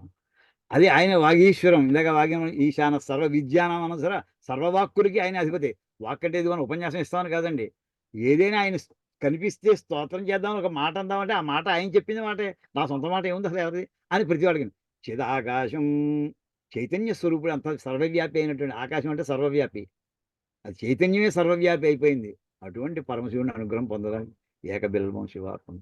ఇంకా ఎటువంటి పోనీ ఆయనకి ఆధారాలు ఉన్నాయా? నిరామయం, నిరాధారం, నిస్సంగం, నిష్ప్రపంచకం, తేజోరూపం, మహారౌద్రం, ఏకబిల్వం శివార్పణం. ఇప్పుడు పదాలని చూడండి, ఉపనిషత్తులు చెప్పిన పదాలన్నిటితోటి ఏర్పడిందే మనకి బిల్వాష్టోత్తరం అండి. నిష్ప్రపంచకం దాకా చెప్పాను కదా, ప్రపంచోపశమనం అని చెప్పిన మాండూక్యం.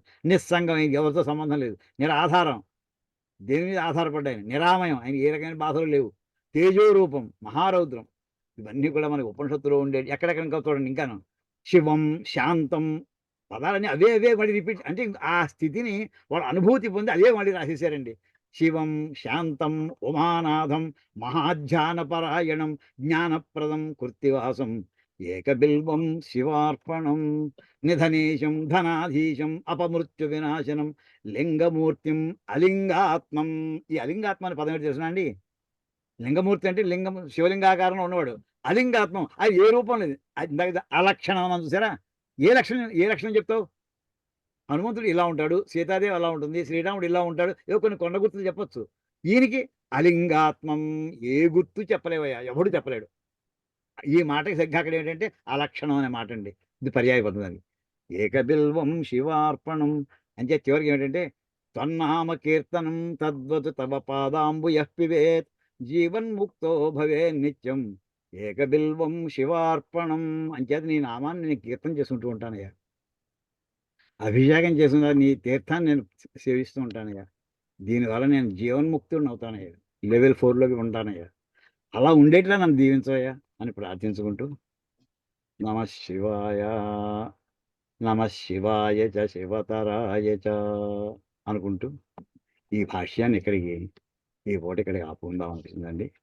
ఓం కాయేన వాచా మనసేంద్రియైర్వా బుద్ధ్యాత్మనా వా ప్రకృతే స్వభావాత్ కరోమి యద్యత్ సకలం పరస్మై నారాయణాయేతి సమర్పయామి. హరి ఓం తత్సత్. బ్రహ్మార్పణమస్తు.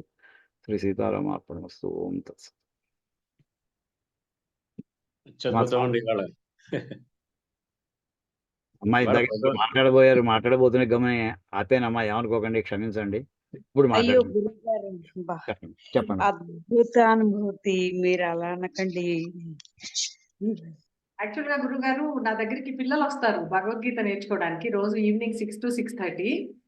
నేను ఎప్పుడు అనుకునేదాన్ని అనమాట, పిల్లల్ని మీకు ఎలా పరిచయం చేయాలా. మామూలుగా మీరు స్పెషల్ క్లాస్, ఈ క్లాసెస్ మనకి ఎప్పుడు సాటర్డే 3:30 to 4:30 ఉంటుంది కదా. ఈ రోజు అనుకోకుండా కలిసారు అని చెప్పి మీ బ్లెస్సింగ్స్ ఇప్పిద్దామని నేను వాళ్ళని తీసుకొచ్చాను అనమాట. కానీ ఈ రోజు క్లాస్ చాలా బాగా జరిగింది. మళ్ళీ ఎప్పుడో ఇంకొక రోజు వాళ్ళకి మీ తప్పకుండా ధన్యవాదాలు. తప్పకుండా తీసుకురండి. తప్పకుండా గురుగారు. ఈసారి ఎప్పుడైనా మళ్ళీ మీరు పాటలు ఇలాంటి కార్యక్రమం పెడతారు కదా, ఆ టైంలో నేను వాళ్ళతోటి మీ దగ్గర ఒక చాప్టర్ చదివిస్తాను. తప్పకుండా చేద్దాం. థ్యాంక్ యూ సార్, గురుగారు. ధర్త అంటే అర్థం ఒకసారి చెప్తారండి? ఏదండి? ధర్త ధరించువాడు. ధరించుకోడు. అచ్చా, ధర్త ధరించుకోడు. Okay sir. భర్త అంటే భరించువాడు, ధర్త అంటే ధరించువాడు. Okay okay okay. Shambho Shankara గురువు గారు. శంభో శంకర. హర హర మహాదేవ. అయ్యా శాస్త్రి గారు, ఈశ్వర శాస్త్రి గారు, చాలా అద్భుతమైన క్లాస్ అండి గురువు గారు. చాలా అయ్యా ధన్యవాదాలు. ఏం చెప్పాలో కూడా తెలియట్లంత. మాటలు లేవు. మాటలు లేవండి, మాటలు లేవు, పాఠం ఒకటే మాటలు లేవు నిజంగా.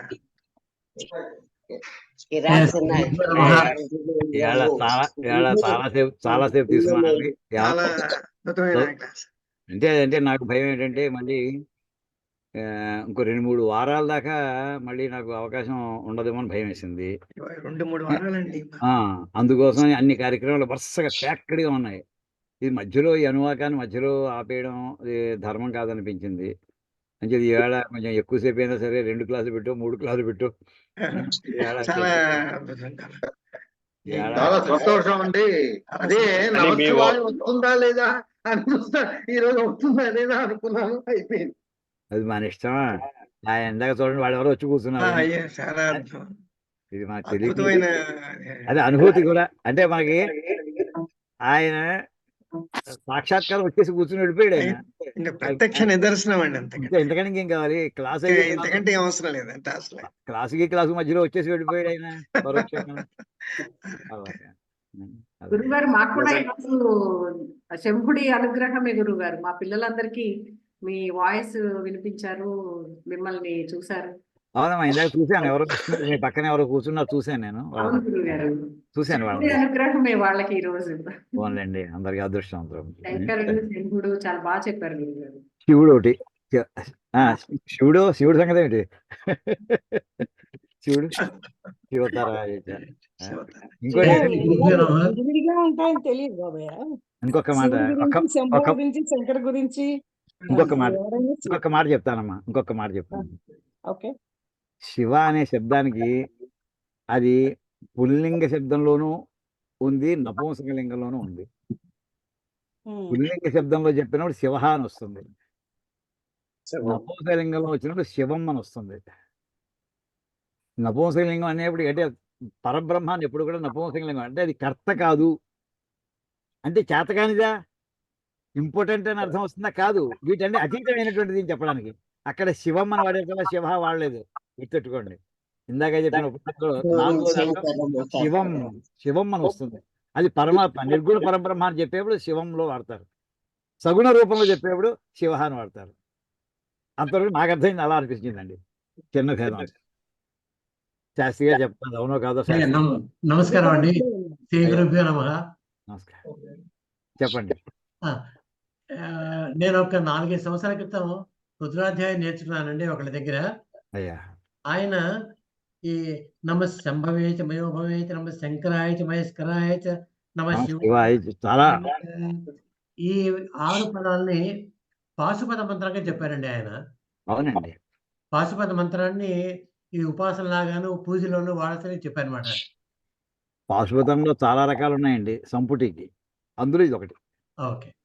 తర్వాత రుద్రుడి శివుడి యొక్క అనుగ్రహం అంటే, నేను ఓఎన్జీసీలో పనిచేసేవాడిని, జనరల్ మేనేజర్గా. పనిచేసినంత కాలం నాకు తగినంతగా ఇచ్చాడు శివుడు. తర్వాత 7 సంవత్సరాలు మీరు చెప్పారు సరే, చేటలతో విదిలించాడని. నేను ఒక 7 సంవత్సరాల నుంచి ఒక కంపెనీలో అడ్వైజర్గా పనిచేశాను. అప్పుడు ఆయన నాకు నిజంగా చేటలతో ఇచ్చాడు నాకు ఐశ్వర్యం. అది చెప్తాని అలా ఉంటుంది ఆయన అనుగ్రహం అండి, శివ అనుగ్రహం. చాలా మీకు కనిపించట్లేదు. నేనా? ఫోన్లే, శివుడు కనిపిస్తాడు.